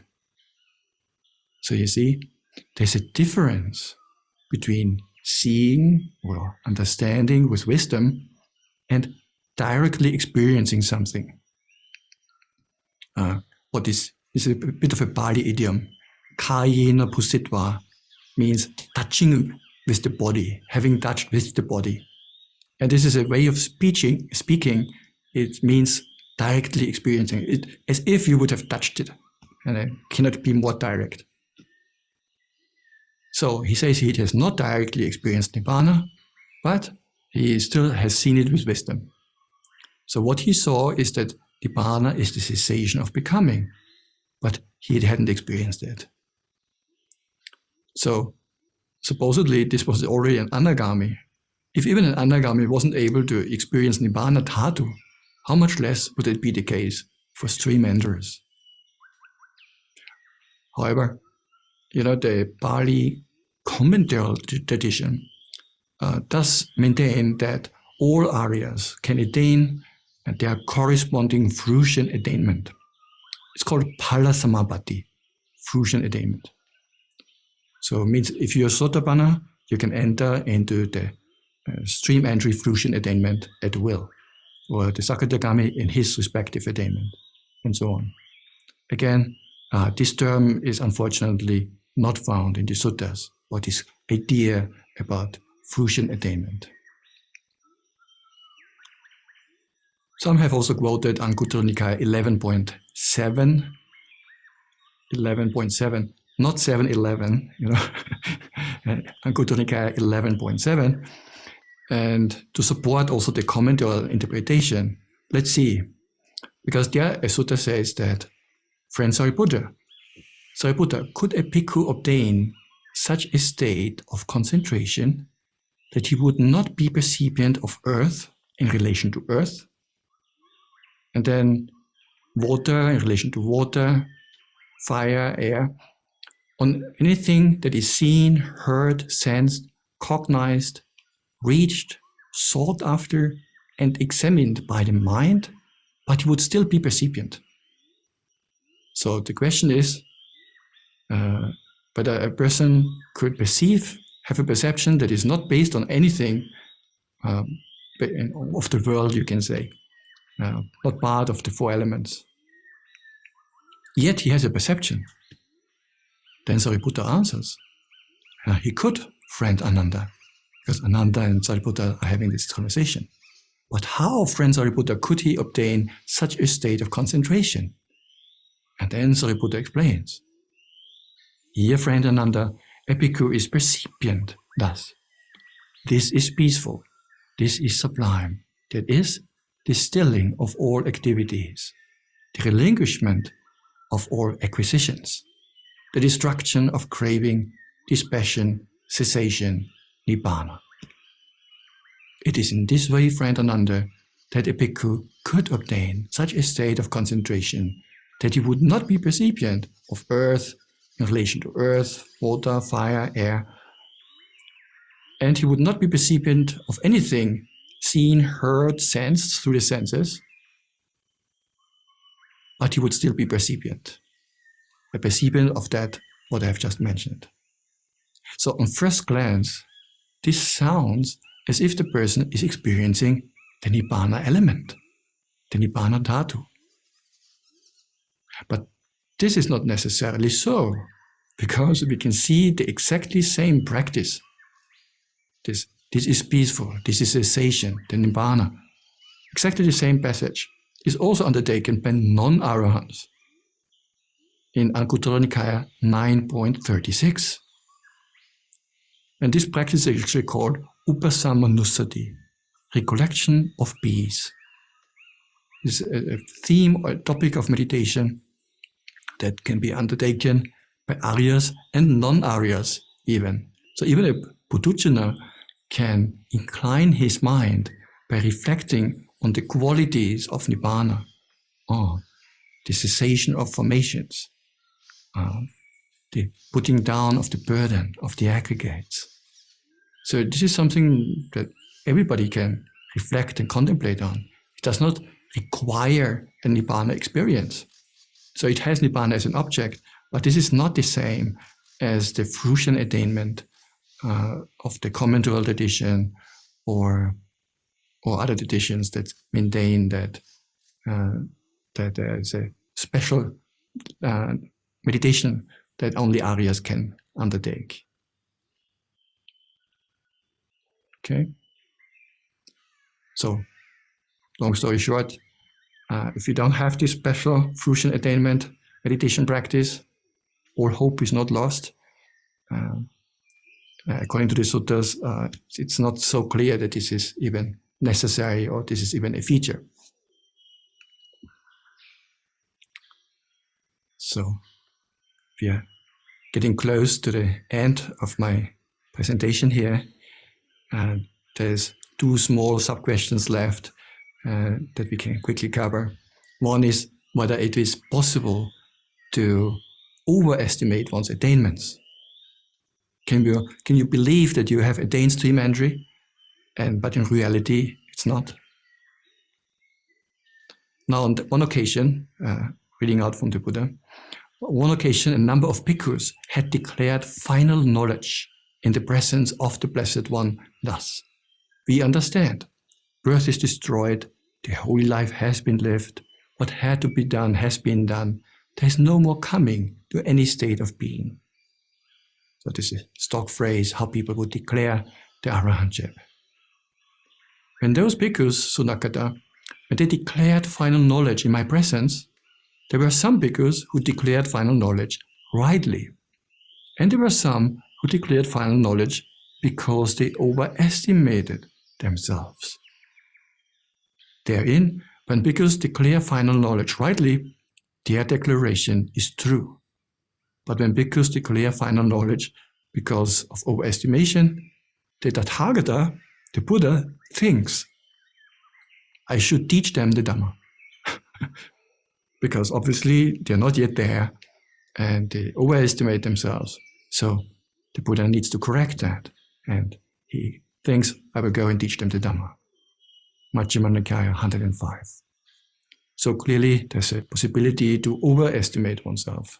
And in fact, even the monks' rules and the rules for the monks and nuns, it's the most serious offense to take or to make claims about superior human states such as noble attainments, being a Sotāpanna, Sakatakami, or all the way to arahantship, or even the Jhānas, to make claims about these states which in reality one has not attained, and one knows that if one knows that one has not attained it, then you commit a very serious offense, and you're already not a monk anymore from that moment onward.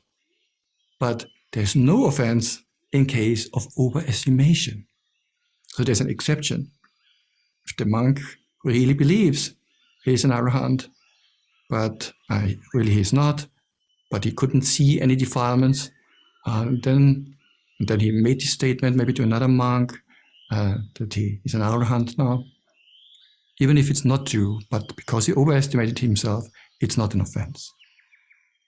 So it's clearly possible, and this actually can easily happen, especially when the samadhi is strong and the hindrances have been successfully suppressed for a long time. like on a retreat or intensive meditation period, there can be periods where you, for a long time, you feel, actually, can't even recall the last time I had a thought of ill will or anger. And you do your contemplation about anicca, dukkha, anatta. So there's understanding, there's wisdom, there's clarity of mind, and no defilements to be seen far and wide. So a person may then at that point come to the conclusion, that's it, can't get any better. But then as time goes by, some situation can arise where maybe gets offered just the right food for lunch, which triggers his taste buds. Maybe just the current durian, the latest, the beginning of the durian season. For so long he was waiting, and now he experiences the taste of the fantastic durian. Then at that time, he notices, oh, an arahant? Would an arahant have sense desire or greed? And then he might have to downgrade himself a little bit in terms of attainments. Or maybe somebody says something unwelcome or something rude, where he then feels, oh, some annoyance or some dislike or even anger coming up. Then also he might understand that he overestimated himself. So this has happened to actually, I think, quite a number of practitioners, and sometimes it might be difficult to avoid, but then you just have to adjust your assessment. And ideally, probably it's best not to jump to conclusions too quickly. Just keep practicing. Even if you think you've attained something special, just keep practicing what else to do. And then time will show whether it's a solid attainment or it was just a good period. But now we come to the price question. Is it possible not just to overestimate one's attainments, but is it also possible to underestimate one's attainments? Well, I would say it depends. It depends especially on one's familiarity with the Buddha's teachings due to exposure to the Dhamma. If one is very familiar with the Dhamma, and then after a long period of practice, eventually reaches stream entry, one will certainly understand what has just happened and is able to put the label stream entry on it correctly. Particularly if a person is familiar with the 10 fetters, among which the first 3 are gone, and also the virtue is completely transformed. So these are important factors for such evaluation. And so then he can clearly understand that no way that he wouldn't know about that. But then there's also a possibility that a person who is rather new to the Dhamma, who maybe just hears a Dhamma talk from the Buddha or maybe on YouTube for the first time, and it was not uncommon at the time that a person, while listening to the Dhamma for the first time, would become a stream enterer.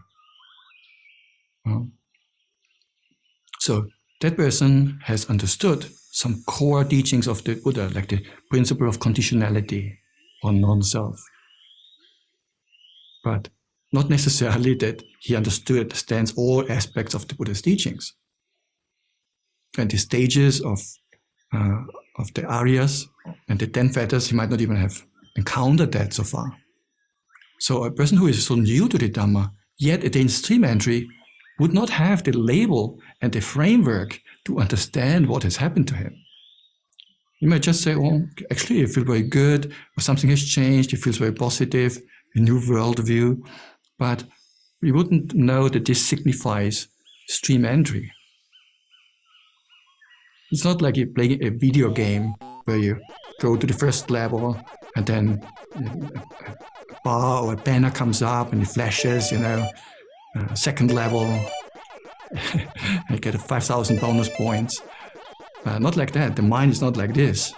So you have an experience, but then you don't get a stream enter, Sotāpanna level flashing, Sakadagami, Anagami, first jhana, second jhana. So you have an experience, but then you still need to evaluate that experience through the lens of the Buddha's teachings. And only then, hopefully, a correct assessment of the Dhamma can follow. And correct assessment of one's experience and attainment. So yes, it is possible also to either overestimate, but also to underestimate one's own attainment.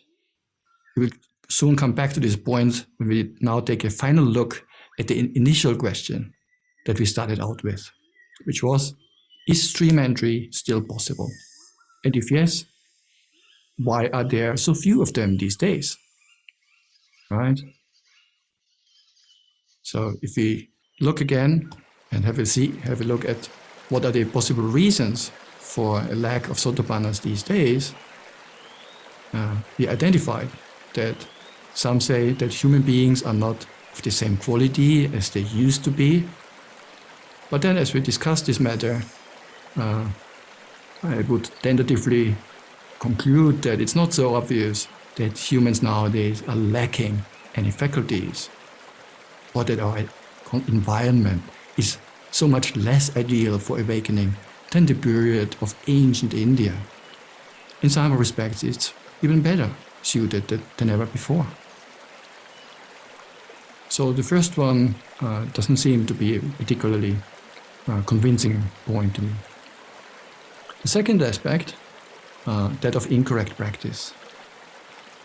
So here I would conclude as well that I would agree here that even nowadays, if we use the early teachings of the Buddha as our guide, then we are ensured to practice correctly, and various stages of awakening become accessible.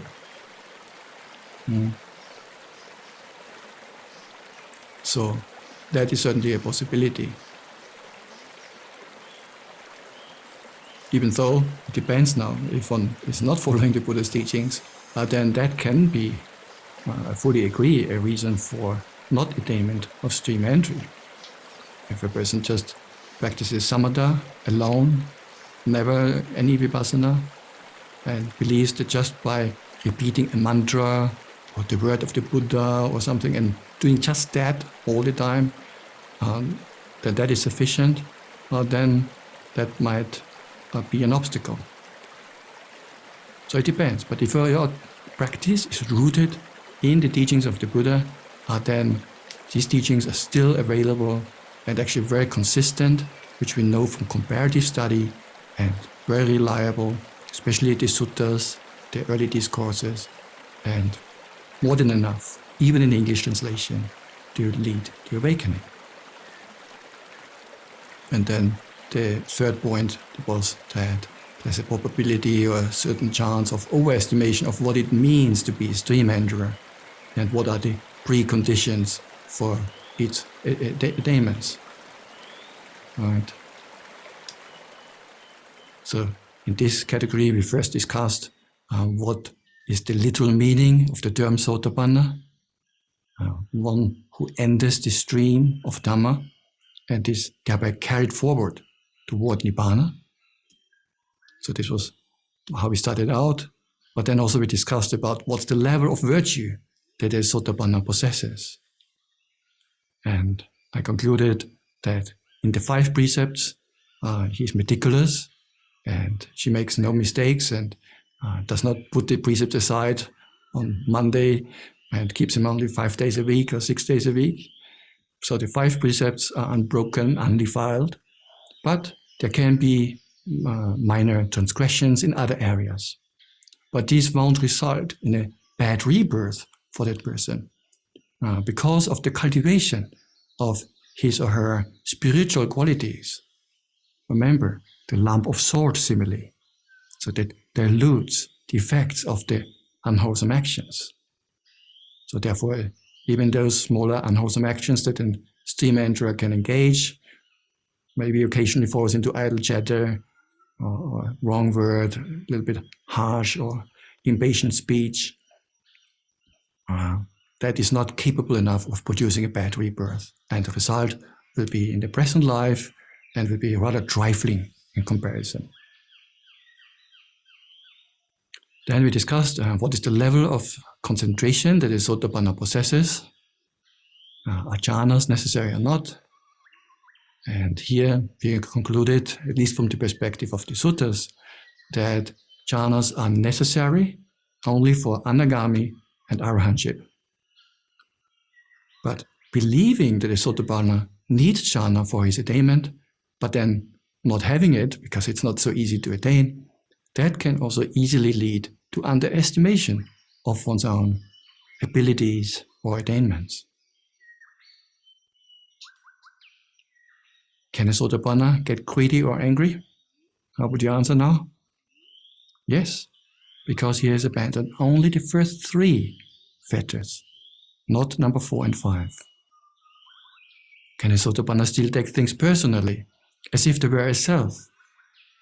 Yes, because despite of right view and having overcome personality view, Sakkaya Ditthi, he still has identification, mana, and distortions of perception, sanya vipalasa. So spontaneously, the Sotāpanna may still identify with things, or take things personally, but whenever he's reminded or reminds himself and thinks things through, immediately he understands there's no self. But on a spontaneous perception level, that can take, his right view can take up to 7 lifetimes until it penetrates his whole being and even his spontaneous reactions in all forms of and situations of life. Then what are the qualities of a Sotāpanna according to the discourses? Well, confirmed faith in the Buddha and the Dhamma and Sangha. Also, such a person will never seek out another teacher outside of the Buddha's dispensation. Also, his perfection in the virtue that is dear to the noble ones, which we identified refers to the 5 precepts. Also, there's an assurance to attain Nibbāna within 7 lifetimes, or less, of course. And there will be no rebirth in the lower planes of existence, lower than the human plane. Also, there's a natural generosity in that person. It's also one of the qualities of a Sotāpanna. And such a person can practice independently and is self-sufficient.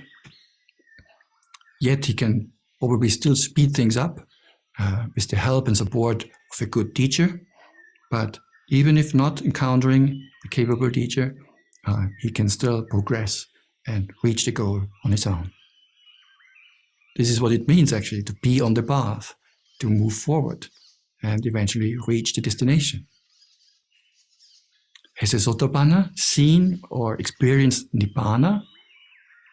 Well, from the suttas that we discussed, it seems no, only an arahant has directly experienced Nibbāna, meaning he has directly experienced the destruction of the Danes, of the Kilesas, and the attainment of the deathless. So this direct experience of there being no more rebirth, he directly understands that. But no such thing is mentioned for stream enterers, and even for the arahant, it's not actually experience of the Nibbāna Dhatu like that, but more in terms of the destruction of the Danes. That's what he experiences. And that remains for the arahant throughout his whole life.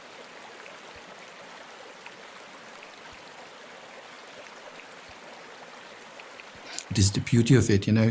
You don't have to restrain yourself anymore and practice not to indulge in sense pleasures or not to get angry or annoyed. But it's the nature. These defilements have been uprooted. It's so deeply ingrained. You don't have to restrain yourself. It's just the second nature or first nature in this case. Yeah. Is it possible to overestimate one's attainments? Yes, can happen easily, especially with good samadhi. Is it possible to underestimate one's attainments? Yes, can happen easily with lack of Dhamma knowledge or misunderstandings about the qualities of a stream enterer. So one can easily underestimate one's own attainments, and even long-term Dhamma practitioners because they have a certain idea or ideal of stream entry, which does not match on to what the Buddha explained about the qualities of a stream enterer. So they may wait for a long time until they realize they have attained it. But even in this case, there's no harm, because as long as the person has not reached arahantship, you're supposed to keep practicing anyway.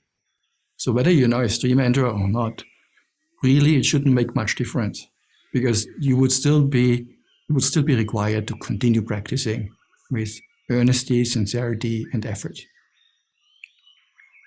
Some people say, well, if I know I'm a stream enterer, then I can take it a bit easy, relax. 7 more lifetimes, not so bad, can enjoy a little bit. But then, there was, even at the Buddha's time, there was a stream enterer who had this kind of contemplation.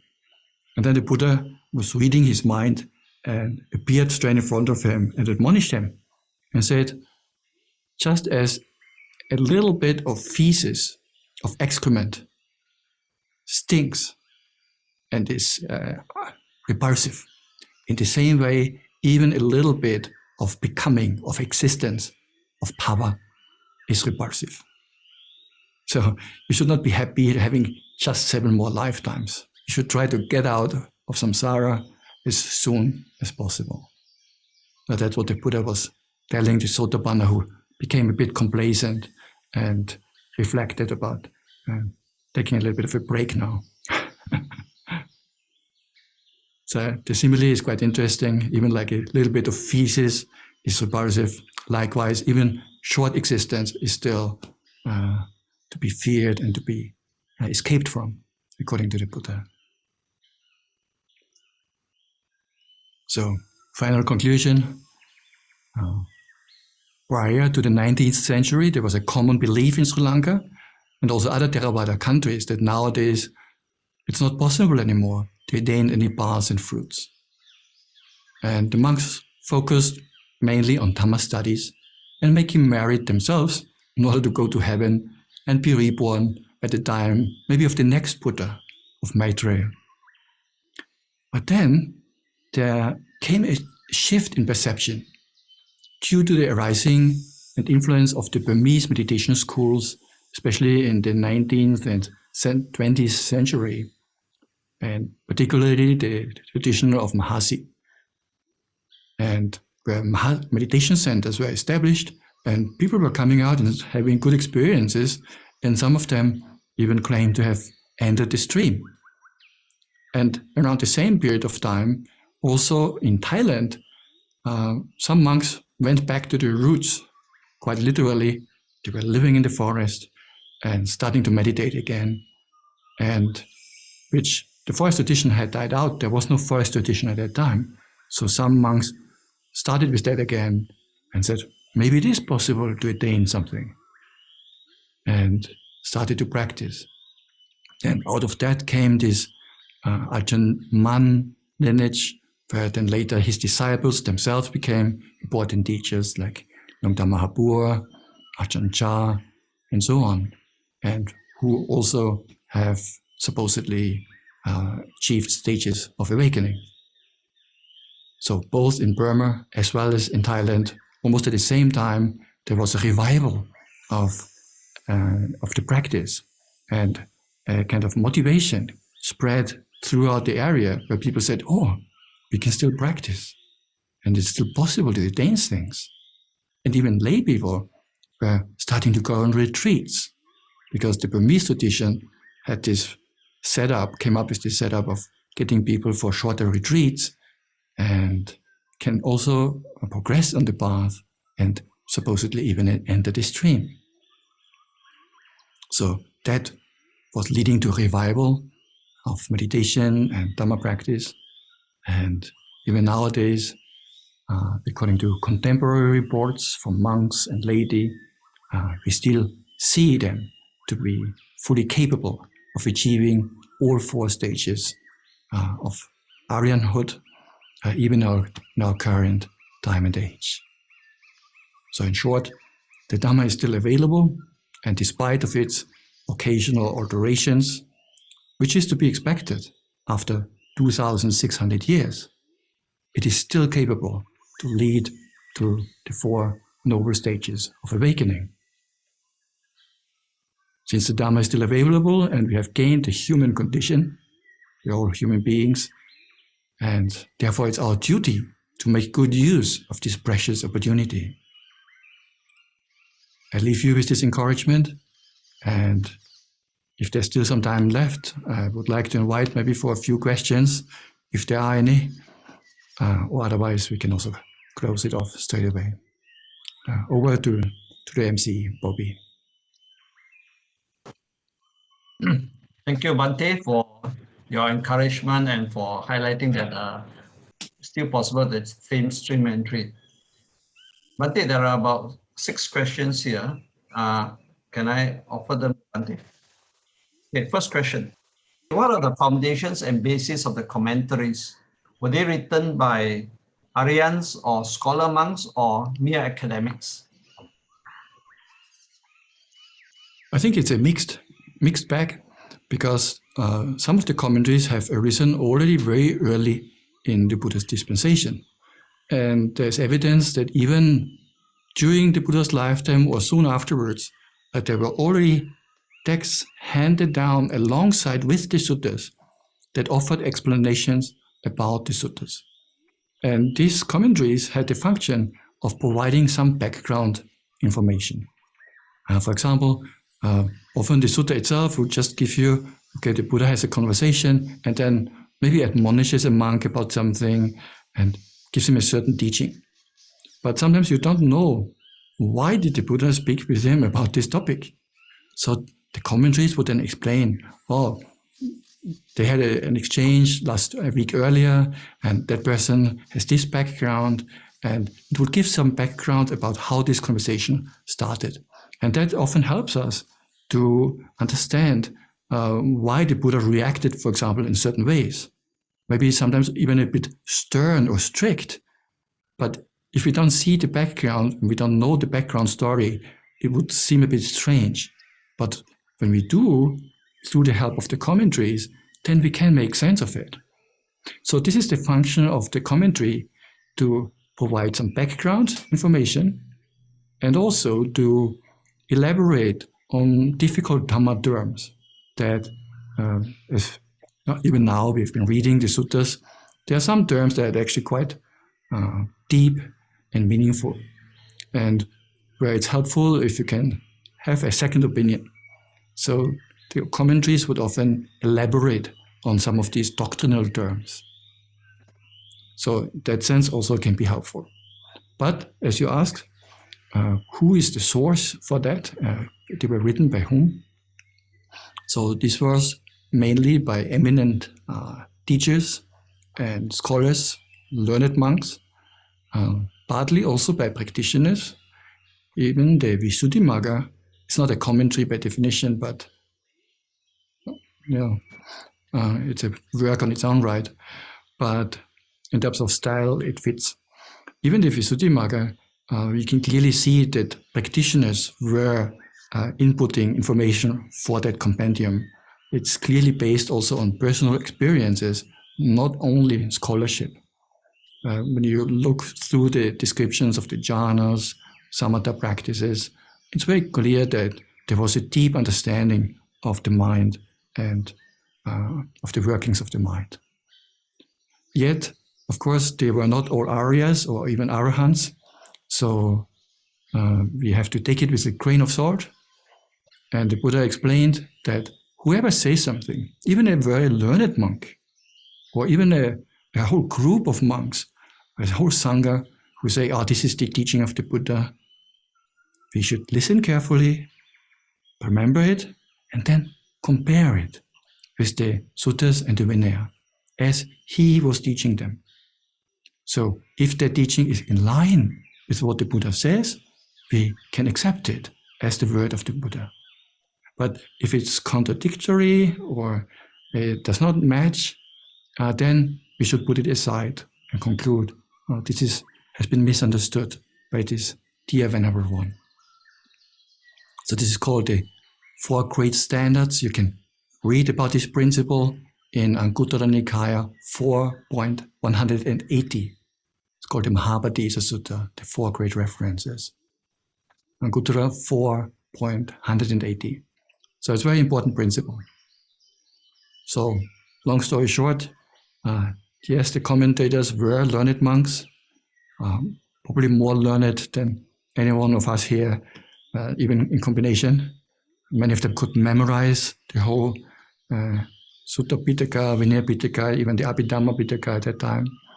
So definitely we should take them seriously, but also with a grain of salt and not blindly accept everything. Still need to be compared with the Buddha's words. Okay? Yeah, thank you, Bhante. Bhante, is practicing meditation a must for one to attain Sotāpanna? Well, now you have listened to this Dhamma talk. Now you should know. So, about all the qualities of the stream enterer that we have discussed now, how often was meditation mentioned? Or the level of samadhi or vipassana? Doesn't seem to be very prominent, right? Doesn't seem to feature much. It's actually mainly on a view level that the stream enterer that a big shift has been made for him. He understands that there is no self, there's just the 5 aggregates. He has right view about cause and effect. Things are conditioned. They're not created by God. And he does not believe in eternalism because he knows that things are conditioned. You see, all these things are actually perspectives, views. Not much for the stream enterer is yet mentioned in terms of deep meditative experience. Where we see only this coming in then a bit later, especially then with the Anagami and Arahant, where we see also their accomplishment in Samadhi. And whereas dependent origination, the principle of dependent origination is something that the stream enterer already understands. But that does not mean necessarily the 12 links in the systematic way, but it's more about the principles, the general principle of which the 12 links are just one manifestation. I will keep it at that. Thank you, Bhante.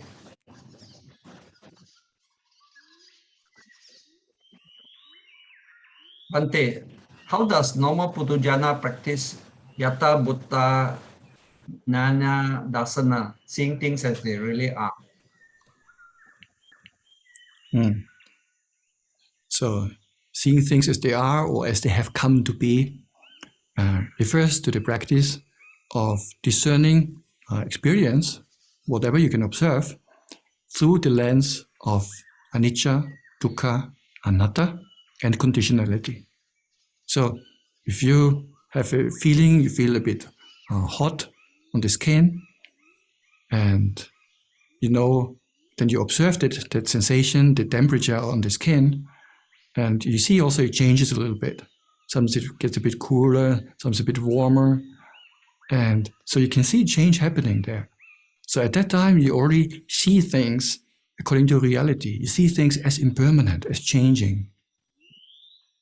And or in daily life, when somebody offers you your favorite meal, and you might experience the taste of that, but then afterwards you contemplate, actually, it doesn't give me a long satisfaction. My happiness now is quite the same as before the meal. And so you can contemplate about the drawbacks, about the disadvantages of sense pleasures, and about their unsatisfactory nature. So during such contemplation, you also practice Yatha Bhuta Jnana Dasana, seeing things as they truly are in terms of unsatisfactoriness. So anicca, dukkha, anatta. So, and the condition for that in the suttas is always mentioned, the mind that is concentrated sees things as they truly are. Because even if you try to contemplate, if the mind is too scattered, it's also difficult. So you need at least some, I'm not saying perfect samadhi, Of course, that would be ideal, but it's helpful to have some degree of samadhi, that the mind is stable enough to observe phenomena in your senses, on the breath. It can be a contemplative practice, but it can also be direct experience of what is happening right now. Sights, sounds, odors, flavors, they all have the characteristic of anicca, dukkha, anatta, even mind objects. So whenever you see things through the lens of impermanence, anti-dissatisfactoriness, non-self, or conditionality, at that time you see things as they have come to be according to reality.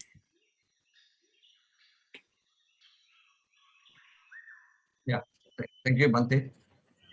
Bhante, if one only enters the Noble Eightfold Path after becoming a stream enterer, what is the role of the Noble Eightfold Path for becoming a stream enterer?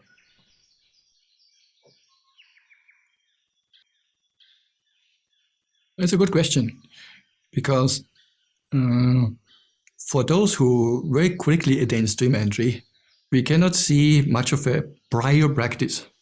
And in the discourses, often people listen to the Dhamma, and then the Dhamma chakku arises in them, and they become stream enterers. So you don't see any prior practices of becoming stream enterers. But looking at the 10 fetters and the first 3 that the stream enterer has overcome, if you want to focus on something, or if you would ask me what is the most important thing for the stream enterer to develop, well, it obviously has to do a lot with right view, right understanding, understanding the Buddhist teachings, and also working on one's virtue, being very committed to uphold the 5 precepts. Also the other forms of wrong speech, of course, and wrong action, but especially the 5 precepts. And if you combine these types of practice, and then also you sprinkle in some samatha and vipassana, I think there's a good chance that over time you get closer and closer to stream entry, and even in this very life, might be able to attain. But particularly, as I've said, it's particularly the understanding, the perspectives, the views that you have to work on, or maybe not you specifically, but often this is a main obstacle, that somebody still has some eternalist view, or does not accept the law of karma, or how do you feel about rebirth?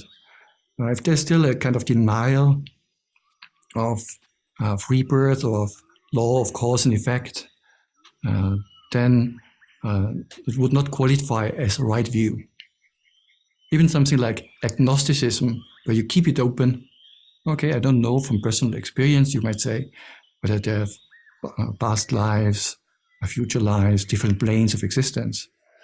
But for a stream enterer, even if he does not know it from personal experience, he would take it then at least on trust from the teacher, from the Buddha.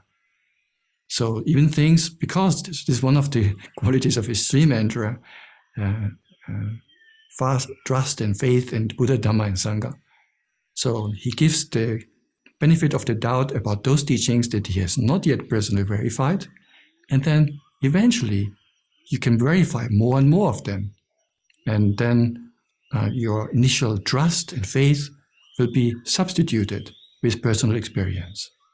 But from the path to stream entry, there's something that's called a Dhamma, Sattha Anusari, somebody who has Sattha, faith, as his predominant factor for stream entry. And the faith is the driving force, that the inspiration from the Buddha and maybe the teachings also is the driving force that interests him in the Dhamma. And so for such a person, that is actually enough to get right view. Oh, he has heard it from the Buddha, thought about it, reflected it, tested it, and makes sense, and he already accepts it. Whereas Panya Anusari needs to approach more through his own wisdom faculty, finds it maybe more difficult to take things on trust, and would have to rely more on personal experience. Both pathways can lead to stream entry, but probably the easier one could be the faith-based one. It depends actually on your personality, because for somebody who does not have a disposition towards faith, actually the wisdom one is the easier one. So it depends. Thank you, Bhante.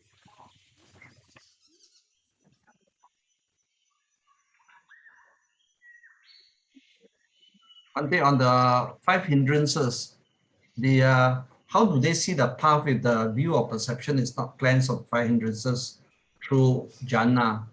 To be more specific, is it possible to suppress the 5 nibbānas without jhanic experience? At least at the time of stream entry, the 5 hindrances cannot be present. So it doesn't mean you have already to be the last year before stream entry, never ever the 5 hindrances can come up.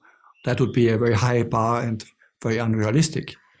But again, let us go back to this very classic example. Somebody seeing the Buddha for the first time, hearing the Dhamma from him. At that time, the people are not thinking about eating, drinking, sensual experience. No, they're giving full attention to the teachings of the Buddha, to the Dhamma.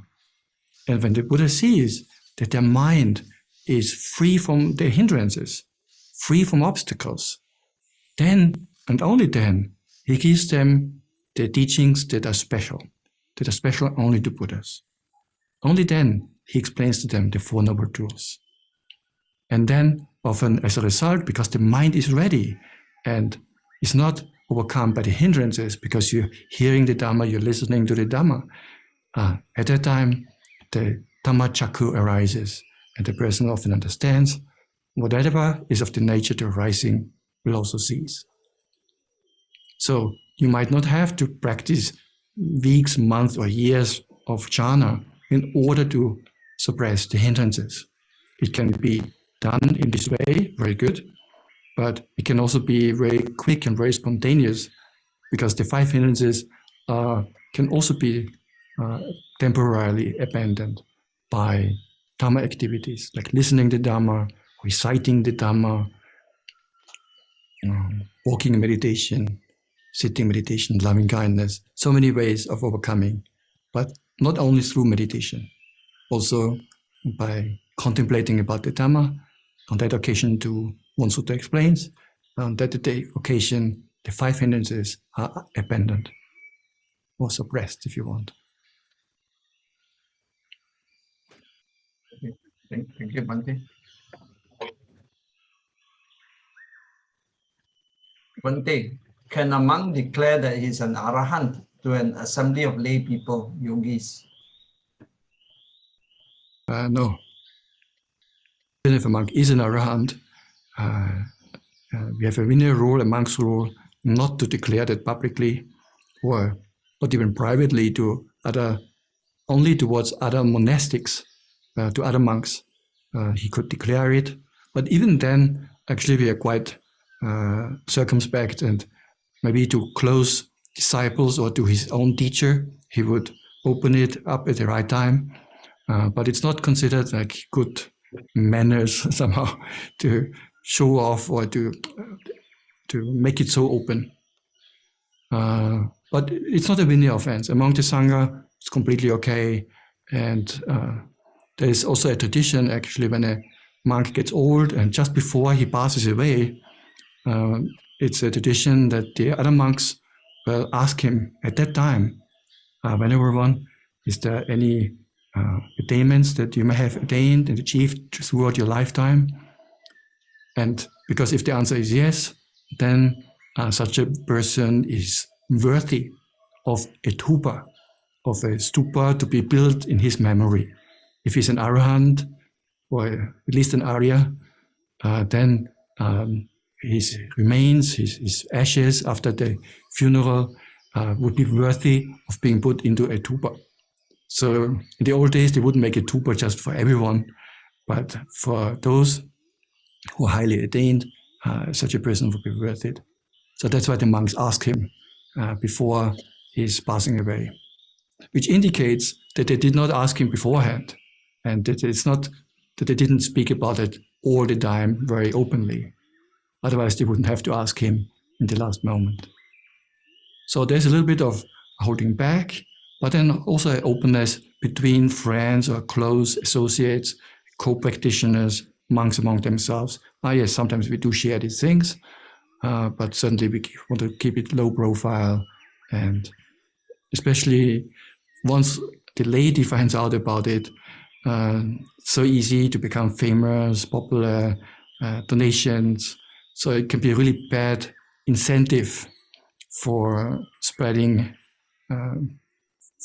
this kind of information. So yes, not allowed sharing with lay people. It's a vinaya offense. It can be confessed. It's not the parajika offense.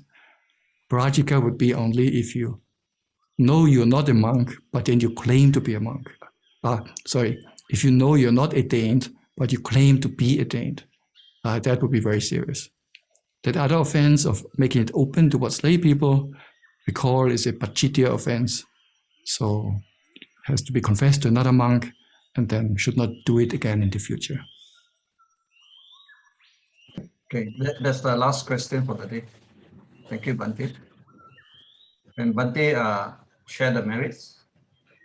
Just to summarize, maybe before that, I hope also that this talk may have aroused maybe a sense of possibility, maybe a newly found confidence in some of you that stream entry is maybe closer to your heart than you would have expected. If this possibility gets coupled with a dedication towards the study and practice of the Dhamma, then I see a good chance that some of you may attain stream entry and maybe even higher in this very life. Sadhu, sadhu, sadhu.